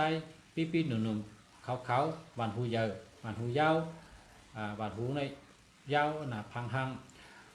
เป็นก้นใจใหญ่ตัวสูงมังสังปีขาวปุ่มโทนะยาวก็เฮ็ดไว้หิมกันตั้งเจ้าเมเจ้าเมเขามีเจ้าเมอันหนึ่งนั่นก็เป็นเจ้าเมไผ่ไปขึ้นไปค้ำเขาลืมจืงกับอันเจ้าเมได้แล้วก็ที่เมืองอินเดียเขาก็เฮ็ดไว้นะลองได้แล้วก็พอมาด้วยในเมืองไทยอันพี่น้องเขาจะมาให้กันในเมืองไทยเนี่ยเพราะเผยอะไรกับไว้ที่เมืองเกาะนะที่วัดพระแก้วแต่ได้หันชูเยอะจุกไว้นั่นนะที่เมืองไทยเนี่ยซ้ำมีไว้หลายจื่อนะมีไว้หลายจื่อตีหนึ่งเนี่ยเตรียมไว้ว่าธานาธิบดีพระธานาธิบดีเพราะปิ่นกำไตเขาก็ว่าเจ้าอันมีเงินคำหนำเป็นคุณอันมีเงินคำหนำแทงตีซ้ำแต้มเวยชะสู้นะเวยชะปังว่าก้นกะสู้นะปังว่าคำก้นกะมีคำหนำแทงตีหนึ่งซ้ำแต้มไว้เท่าเวทสุวรรณท้าวเวสสุวรรณอันใดซ้ำแต้มไว้จังตีหนึ่งนะเพราะว่ามีอยู่4ชื่อแต่ชื่อเขาก็ลืมกว่าในเมืองไทยก็มี4ชื่อมันป่องว่าเจ้าปลาเงินเจ้าปลาคำหลายๆก็เองกับการในเมืองไทยเขาเนี่ยมีอยู่ตัวเดียวเมื่อถึงหลายๆเมืองค่ะเนาะเจ้าชาลงเขาก็เจออันเป็นได้เห็นเด็กเห็นลายสูงเป็นก็เห็นเด็กเมืองนอกเมืองนาคำพองก็เห็นเมืองสีโหมาคำพองก็เห็นนอกเมืองมาเป็นผู้รองผู้ปืนนั่นเป็นก็เอาเมื่อครับเป็นเมื่อไว้จอมจองที่เมืองไทยเขามีหลายเมืองค่ะตัวเดียวนะ มีหลายเมืองค่ะการในคำว่ารัฐนี่ก็จังว่าพ่อแม่พี่น้องเขาใครโกไก่เป็นส่วนโตในก็เป็นดองดีค่ะนะเป็นว่ามีเงินมีคำจะเปิดเงินจะเปิดคำแล้วก็ป้อนหลอนให้กลางคืนหลอนก็ให้เพ ราะเขาก็เถินก็คือเขาก็ไม่ได้โกเผ็ดไม่ได้โกผีเขาก็อยู่ที่เด้อในก็ที่อยู่เขาที่เช่าเขาป้าก็จับตัวไว้ทำได้โกเผ็ดได้โกผีแทงเบี้ยก็การมักมีเขาดีนะการมักมีเขาดีการเงินเขาดีเขาจะเป็นคนมักคนมีที่เมืองไทยเนี่ยเป็นโกไก่เจ้าป้าในมาเนี่ยเป็นคนมีนะมีชัดเทก็เนื้อมันกว่าอยู่ที่เมืองอ่านออกน้ำมันนำเลยเปิ้นเนี่ยนะเปิ้นว่าเมืองตูปายเนี่ยนะออกน้ำมันนำเลยเปิ้นกว่าอยู่4 ปีครับก็ได้มันค่ายเอาที่เมืองนั่นเฮียก็จะมาอยู่ในเมืองเกาะนั่น4 ปีชัดเทก็ในรัฐว่าฮือเนี่ยในกำผาในค่าหาเงินมากูเมืองเนี่ยเมืองไทยในอะไรดีเลยเปิ้นนะเมืองไทยในอะไรนำเลยเปิ้นนะเพราะถามว่าในกำผาในเมืองเลยการมักมีดีเลยเปิ้นเนี่ยเมืองไทยเนี่ยครับเป็นที่1ขยาวมันว่าจังนั้นครับก็มันเหตุการณ์เพิ่นลงทุนให้เขาเหตุการณ์กรมมันนี่ใหญ่ๆให้ก็เอาอาแมตเนี่ยพอเต็ม4 ปีเนี่ยเพิ่นเฮ็ดด้วยเนี่ยยอดเงินเพิ่นนำหรือเพิ่นนักกำผารายดีเด้อเพิ่นนักกำผาครับก็เพราะฉะนั้นเมืองไทยเนี่ยเป็นเมืองสัตเทมันนังเมืองต่างเมืองก็มาหากินเมืองไทยเนี่ยเมืองกัมพูชาก็มาหากินเมืองไทยเมืองลาวก็มาหากินเมืองไทยเมืองมานก็มาหากินเมืองไทยเมืองไต้ก็มาหากินเมืองไทยนะหลายๆเมืองอันเมืองเขตก็ยังมานะเดี๋ยวบ่นำไหมครับนะครับมันมาหาเงินเมืองไทยให้โฉงเมื่อเป็นพ่อเป็นแม่เป็นบอกว่าเมืองไทยเป็นเมืองสัตเทครับเมืองหมักมีเป็นโกไก่เจ้าป้าในกูตีครับชูเจ้าอยู่เมืองไทยก็ดิเพนได้ครับที่ขามารัดเนี่ยนะอันเฮ็ดช่ำเอาอย่างเฮ็ดเนี่ยนะอันเฮ็ดช่ำมือเฮ็ดมันเนี่ยต้องเนี่ยนะต้องเนี่ยเป็นเอา5 มิลนะแล้วก็เอาจึ้นเอาเหกเอาเงินตั้งหมดมี9 มิลมารอกันครับนะเนื้อตอง5 มิลนั่นปลาตองมิลเนี่ยเป็นตองผาห่มสปิดแลตินสปิดนะเป็นใส่จอมนะเป็นใส่จอมด้วยกันเนี่ยตอง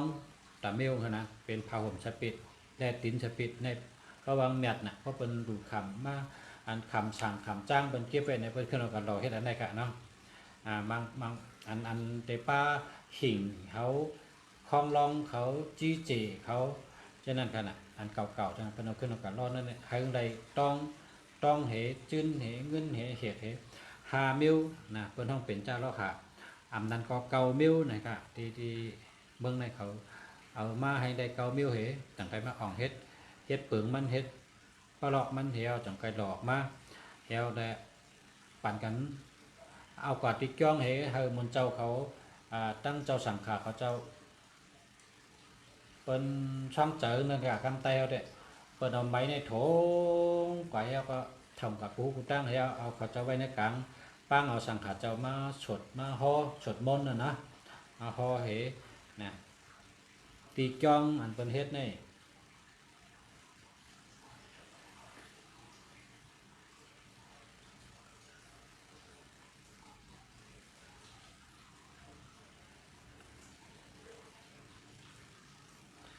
วัดละหานได้อำเภอระยองนะครับที่จังหวัดระยองนะครับเนาะที่เป็นเฮ็ดค่ะเนาะมีอยู่ในติดกับป้ามาค่ะเป็นจังไหนไว้ค่ะเนาะเฮ็ดก็เฮ็ดติจองค่ะเฮ็ดติจองแล้วก็จะมีไว้2ใหญ่ค่ะนะครับออกมานี่มีไว้จังไหนค่ะอันนี้เป็นสีเงินนะอันนี้เป็นสีค้ำนะครับ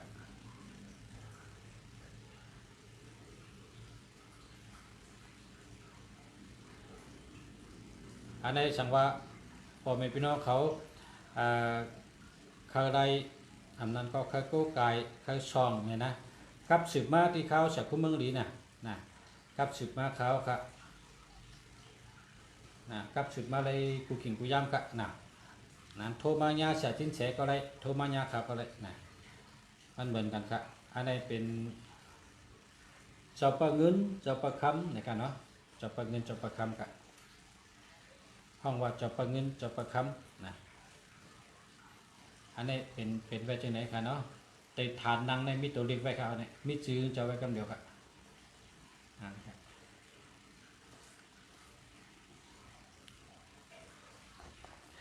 เมื่อขาดรัดในขายิบไว้เนี่ยยิบไว้ในรัด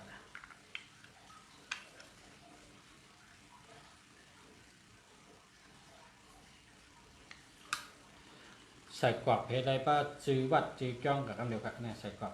ก็ใครกับใส่กรอบพายคล้องไปก็ได้ใครใส่ไว้ในเอือบเฮ็ดในจัดตูก็ได้ครับมันใหญ่ครับเรียกๆกัน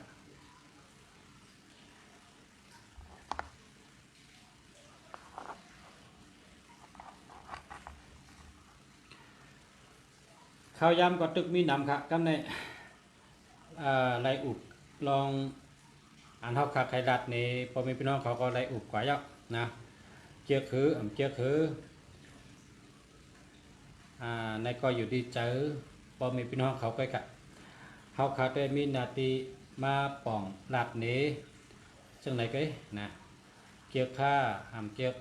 แม่นเจอห้ามแม่นเจอในก็อยู่ดีโคเจอพอมีพี่น้องเขาก็กะ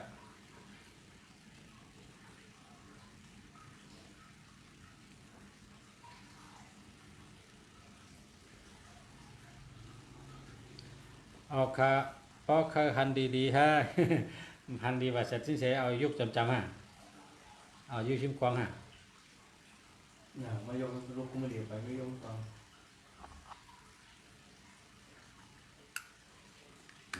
กำขนาดแต่ยุกกับจำได้ครับวันนี้ก็เพราะว่าไข่หันแจงแดงๆนี่ก็นะไข่หันแจงแดงก็แต่ยุกกับจำครับสวัสดีจอนะครับเดี๋ยวฮะเฮ็ดเถียหันละหันละหันเยอะตัดสินนั้นละเหมือนใส่เหมือนไฟนะนี่ครับอันนี้เป็นสีเหลืองค่ะอันนี้สีเหลืองลงแต่นี่แล้วได้เนาะ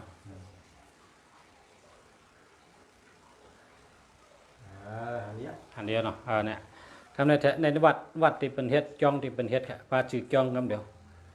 จือจ้องที่เฮ็ดนี่ค่ะอันเดียวเนาะทำเนี่ย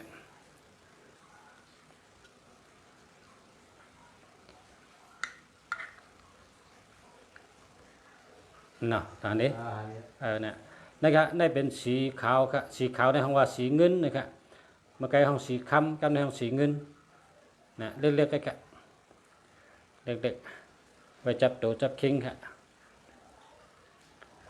สองไว้จับตัวจับคิงค่ะนี่ของดีค่ะนะครับเพราะเคยป้อมหมอกำไทยก็เข้ากับตุ้ยเลยเข้ากับใน YouTube นะคู่คำเดียวแค่เตะแคมเลยลุงเสียรัดก่อนลุงเสียต้องพองนะบางทีก็ตกเอามารัดนี่กันเพราะใครหวนกวางลึกแจงแดงก็ช็อกได้แทงตั้งหูในมีใน YouTube น้ำบันนำกะผมเป็นพี่น้องเขา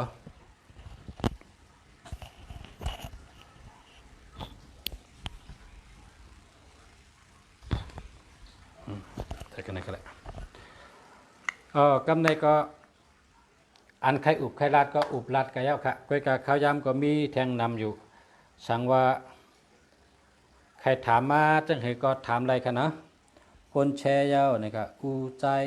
คำละแชร์เย้าค่ะเย็นจมค่ะหมอกสายบุญก็เข้ามาด้วยเนาะมาสงค่า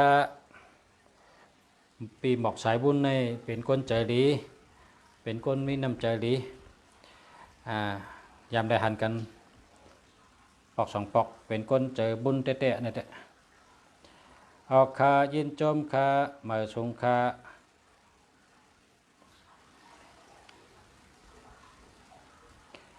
ก็เลยใครถามตัวลองแห้งตัวนับในก็ถามอะไรครับว่าหมายจากรัดคาใน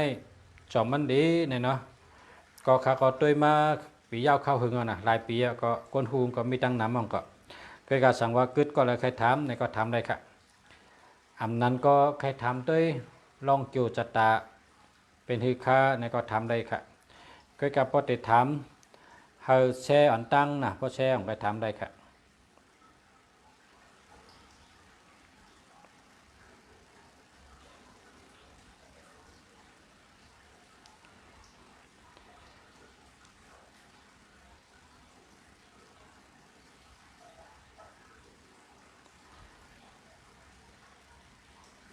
เสาปะเงินจะประคำในมีปากำไว้ค่ะอ๋อกำไว้ค่ะมีเจ้าเสียป้างค่ะที่เมืองไทยในนะเจ้าเสียป้าหนึ่งไล่ขึ้นเมฆับอันกระทากูปอกในบนวังมีเนื้อเบอร์ทานครับกระถาเนี่ย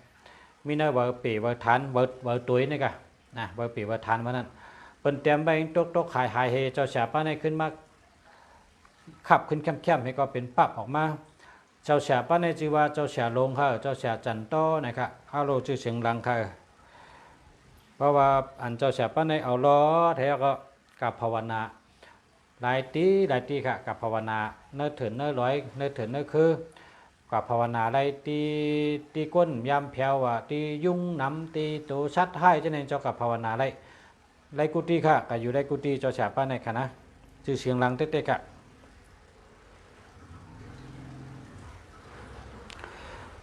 เมื่อเดี๋ยวที่ พี่น้องเขาถามมาก็ย้อนเฮอกดแชร์เหกำขนาดปอหู้ปืนตื่นหักคือไหนกดแชร์เห็นตั้งขนาดจังไปถามยาวก็ปีวันนอกนะปีวันนอกวันเสาร์ตุนับเดี๋ยวจะเดินเป็นพอนดีในก็อันเฮอกดแชร์ตั้งขนาดก็จะทำก็ลุงสั่งเมืองนะครับนะลุงสั่งเมืองนั่นก็เพราะว่าใครถามในก็กดแชร์กันนะ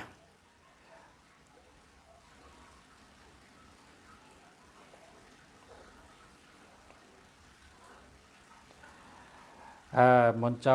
าสั่งเมืองมันก็อยู่ในอาชินตัวลิกเจ้าในเป็นตัวลิกจอกกี่ใครในอ่านได้ค่ะแล้วมดก็กะเขาช่วยๆก็อาชินนี่แต่นะบอกว่าเจ้านั่นนะเนาะอาชินเนี่ย พอตั้งเมืองมาในเป็นว่าอาชินพยาในเพราะว่าเจ้าในห้องเจริญค่ะเพราะว่าคนกัดตุ้งช้อมเนี่ยเมื่อเป็นเจ้าสั่งกัดตุ้งช้อมมานเขาติมาลองช้อมในเมมานเขาติว่าญาติต่อมูบาอาชินพยาญาติต่อมูบาองค์อาชินพยาเนี่ยเขาว่าเจ้านั้นค่ะก็เลยต้องไว้ว่าอาชินปังว่าเจ้าค่ะเนาะยาวก็นางถามเขามาก็กดแชร์อันตั้งเลยเมงกะลาปาในก็ห่อได้ใกล้กะก็ว่ากดแชร์อันตั้งขนาดย้อนเบอร์โทรคู่เมืองดีก็เมื่อไกลตีเสียจิ้นเสียห่อกันนั่นค่ะเบอร์โทรคู่เมืองดีก็0887896916ค่ะ0887896916ค่ะก็ถามมาค่ะอะไรค่ะ ก็กาพอติดถามในรายการก็เลยได้กดแชร์ตั้งค่ะก็เพราะว่า มีไว้ปักเปิงอันเจ้านั้นค่ะ0887896916นะครับจำปันกันเลยนะ0887896916ยินชมค่ะมีปียิงไตทุ่งสายน้ำปางเขาค่ะเจอดีเจองามหมักโหเจอเผือกจืนขาวเฉยเต้ๆค่ะนี่แหละกดแชร์บันเขาค่ะโจมาจมนะขอบคุณค่ะเนาะเกจูใหญ่เต้ที่ให้แชร์บันเขาค่ะแชร์กูก็ค่ะพอติดตุ้ยเนี่ยดูแลแชร์จังไหนค่ะเนาะเหมือนปียิงไตทุ่งสายปางนะครับแชร์เขามาถามว่าเป็นหือพองค่ะที่อ่านได้ค่ะเนาะ06201099150นะ062แล้วก็20เนี่ย20นี่เป็นย่อกาครับตัว2ในป้องมีศูนย์จับนี่ก็เป็นย่อกาเนื้อต้องเนื้อใส่ค่ะมันก็เป็นว่าเป็นเนื้องอกในก่อนนะเพราะว่า20นี่มันอยู่ดังเนื้อค่ะเนื้อต้องเนื้อใส่นะกำใน01อำนั้นก็10ในแต่เป็นที่โหค่ะย่อกาเนี่ยมันก็สายตามีปัญหาสายตามดีหูมดีเจ็บโหเจ็บโหไข้โหขึ้นโหอู้เย็นเจ้านะครับในเป็นลอง 0110ค่ะนะในหมายจากลาดในเพราะว่าเฮิงดีในศูนย์มีตัวเดียวกันค่ะเพราะศูนย์มีนำได้มันดีค่ะศูนย์ในกับจับตัวใดก็ตัวนั้นในแล้วกับคำเดียวค่ะแปดหลายคำเดียวตัวหนึ่งในบอกว่าตาวันเนี่ยเนาะบอกว่าสายแรงเฮาคนหูจักนำก้อยกับพอศูนย์มาจับเผิ่นในซ้ำเป็นยอกกาค่ะเนี่ยนะตัวสองในบอกว่าตั้งหักดีเงินดีเมตตาดีดีหักก้อยกับพอศูนย์มาจับเผิ่นในก็ตายกับคำเดียวลูกกับคำเดียวอันตัวสองนั้นมันแห้งแรงเมียวค่ะเนี่ยมันเป็นยอกกาจับอะค่ะเนาะจับยอกกาก็เพราะฉะนั้นยิงไตทุ่งสายปางใน062 011 09915ได้เอา8ให้หน่ะอย่าไปใจค่ะเนาะเอา8ให้เฮาเจ้าอันเป็น099 3454 995อันไหนค่ะเนาะเจออะไรอยู่นะอันไหนเจออะไรอยู่เพราะว่าอยู่เมืองไทยนะพออยู่เมืองไทยก็กลับสืบมาตีจากคู่เมืองดีว่าแต่ได้เจอจังฮือลีค่านี่เนาะพอยาวรายการก็กลับสืบมาได้ค่ะเพราะว่าใครถามตัวเฮาแมนจำนาการแล้วเฮาแมนจำบ้านเกิดแล้วจะในก็ไรค่ะนะแต่ได้ชื่อที่เสียเมืองดีในก็ซ้ำไรเพราะว่าเสียเมืองดีก็ขายนะเบอร์โทรเนี่ยขายอันดีมันขายเบอร์มงคลกำเดียวค่ะเนาะเบอร์มงคลค่ะเพราะชื่อที่ขายเนี่ยมันแต่ดีกูโตดีทั้งดีกูโตนะครับนะก็เพราะฉะนั้นได้กลับสืบมาค่ะนะสังว่าใครได้อันดีๆมันเนาะเพราะการชื่อต่างตีเนี่ยมี5เนี่ยมีอยู่ค่ะแต่ว่ามันเต็มดีกูโตค่ะดีคำพองดีคำพองให้หน่อยค่ะ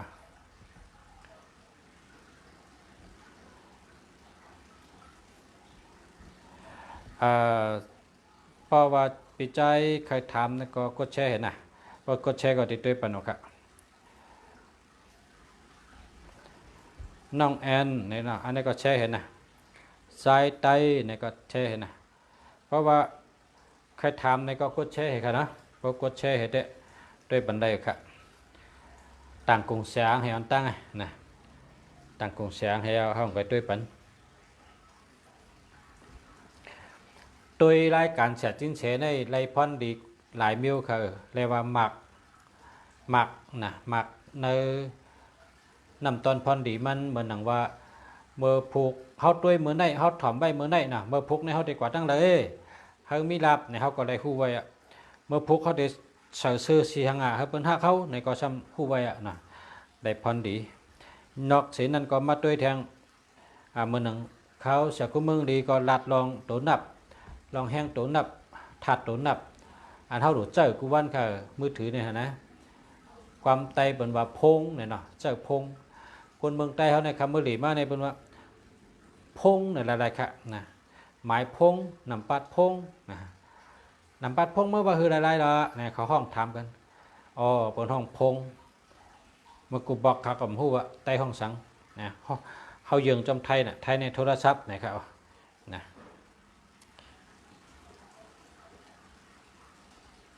อย่าปิ่น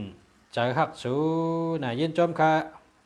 0631308956นะครับเนาะอันนี้แต่มันดีใจค่ะดีใจแล้วละ3113ในญาเพนะกับญาเพถัดใจก้นเขาก็เข้มนะเป็นว่าเป็นก้นเจอปิดเจอลำไงต่อชายใหญ่เจอปิดเจอแก้มในสมันมีลาบค่ะ1331ได้ดีใจแล้วก็มีแทง308แทงเนาะอันนี้เอา8เท่าไหร่อย่าไปใจนะใจอย่าไปใจแล้วก็10กับแทง097 9719 065 065เนี่ยอย่าไปใจตัว6เนี่ยเป็นเงินค่ะตัว6เนี่ยเป็นตั้งเกี่ยวใจซื้อใจนำปัดพงเผอหมายพงเผอนะกูเกาะกูกลหมายจากลาดเนี่ยอย่าให้ขัดตัว6นะเพราะว่าขัดตัว6ในมันติ่มเพราะใกล้ยุ่มใกล้โขตั้งเกี่ยวซื้อใจมีเพราะมีตัว6เนี่ยตั้งเกี่ยวใจในซัมมีค่ะเพราะตัว5ซัมมีสติเพราะตัว6ซัมเกี่ยวใจซื้อใจใน5 6ในหรือมีกูเกาะค่ะเนาะเพราะว่าอะไรแต่อันนี้ก็ในจำมันมีค่ะนะก็นั้นได้เอา8เห็นนะ เอาเป็ดตั้ง2อันค่ะหาเหมือค่ะอย่าปิ่นใจหักชูนี่แลกเหมือตั้ง2อันเฮาแลกให้ค่ะนะอันนี้97971906ขานี่ก็หาเหมือค่ะไปแคมค่ะตั้ง2อันไปดีค่ะ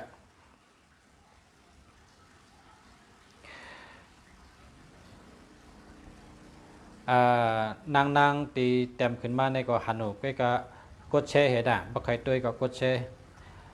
พอกดแชร์ในมันขึ้นมากำเดียวนะ เสียเนี่ยเป็นรักของอะไร อำแรดัดนี้ก็หันค่ะกดแชร์ได้สายแรงนี่เนาะอันนี้ก็ไปเมนเมลค่ะเนาะแชร์จังไหนไปเมนเมลค่ะ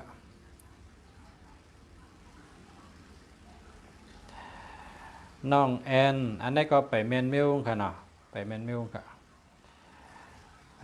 แชร์ในไปเมนค่ะเพราะว่าแชร์ในขึ้นมาเป็นตุ่มค่ะลองจำเขากับด้วยในเครื่องมือถือเจ้าเก่าดูมันมี2ตีค่ะนี่ตีเนียกนั่นตีในเดี๋ยวว่าเพิ่นนะคะนะตีเดี๋ยวว่าสัทธารณะนะคะเต็กตีสัทธารณะนั่นค่ะเลยพอแชร์เพิ่นได้หันคำเดียวค่ะแชร์สัทธารณะค่ะนะ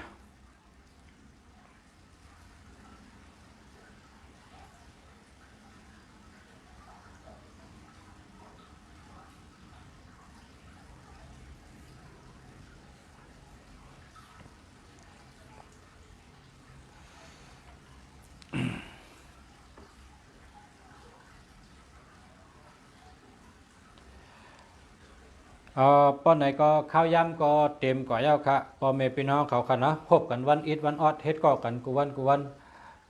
1อิด1 วันอิดนะปีหญ้าเขาก็ติดตัวตอนมาหังเผิงมันเฮาคาเฮ็ดก็กันเฮามีพรดีเฮ็ดก็กันเฮามีอจูเมื่อพกมาถ่อมจ้อมกันทั้งคันเนาะมาถ่อมรายการเสียจิ้นเฉและหบจอมเสียจิ้นเฉและเสียคุ้มเมืองดีกันแทงรัดต่อกันแทงค่ะเมื่อใดก็ข้าวย่ำเตรียมเอาค่ะเนาะตีปอมเมพี่น้องเขาถามเขามาข้าก็ตั้งได้ตอบก็เพราะว่าปอมเมพี่น้องเขาแช่พอแช่ในเฮ็ดจังหือในเมื่อพวกเห็นเหมือนะทำแต่ก็เฮแช่ในที่อื่นแล้วเขาแช่ว่าแช่ในเพราะว่าทำแต่ก็มันก็เขาก็เจอรีค่ะเขาก็รัดนี่ว่าเอาเครื่องสูมาแล้วเขาจะจี้นี่เฮ็ดประเทศไหน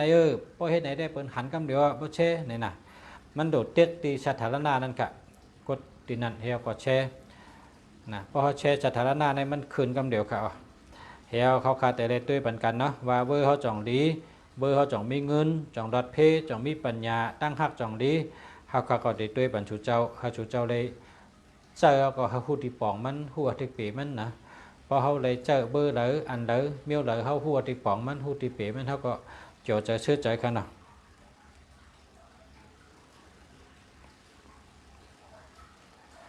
ชันเยรุมยาปูมันแฉงคาเนาะชันเยมยะมันเป็นตัวแช่งค่ะเอาปินางแช่ในมันขึ้นมาตัวลิกไทยค่ะนะหาอันลุงเสียใครว่าได้เฮาโหลซอกขาปิงหยาแทงนะมาสุงคายินจมค่ะเนี่ยยิงไตเนี่ยค่ะแช่เต้ค่ะเพราะแช่แต่เป็นตุ่มขึ้นมาจากไหนค่ะนะอันนั้นก็ย้อนชูเฮปอมเมพี่น้องเขาอยู่ดีกินหวานกัดเย็นช่ำฉะขึ้นใหญ่มาสุงกูก็กูกวนค่ะ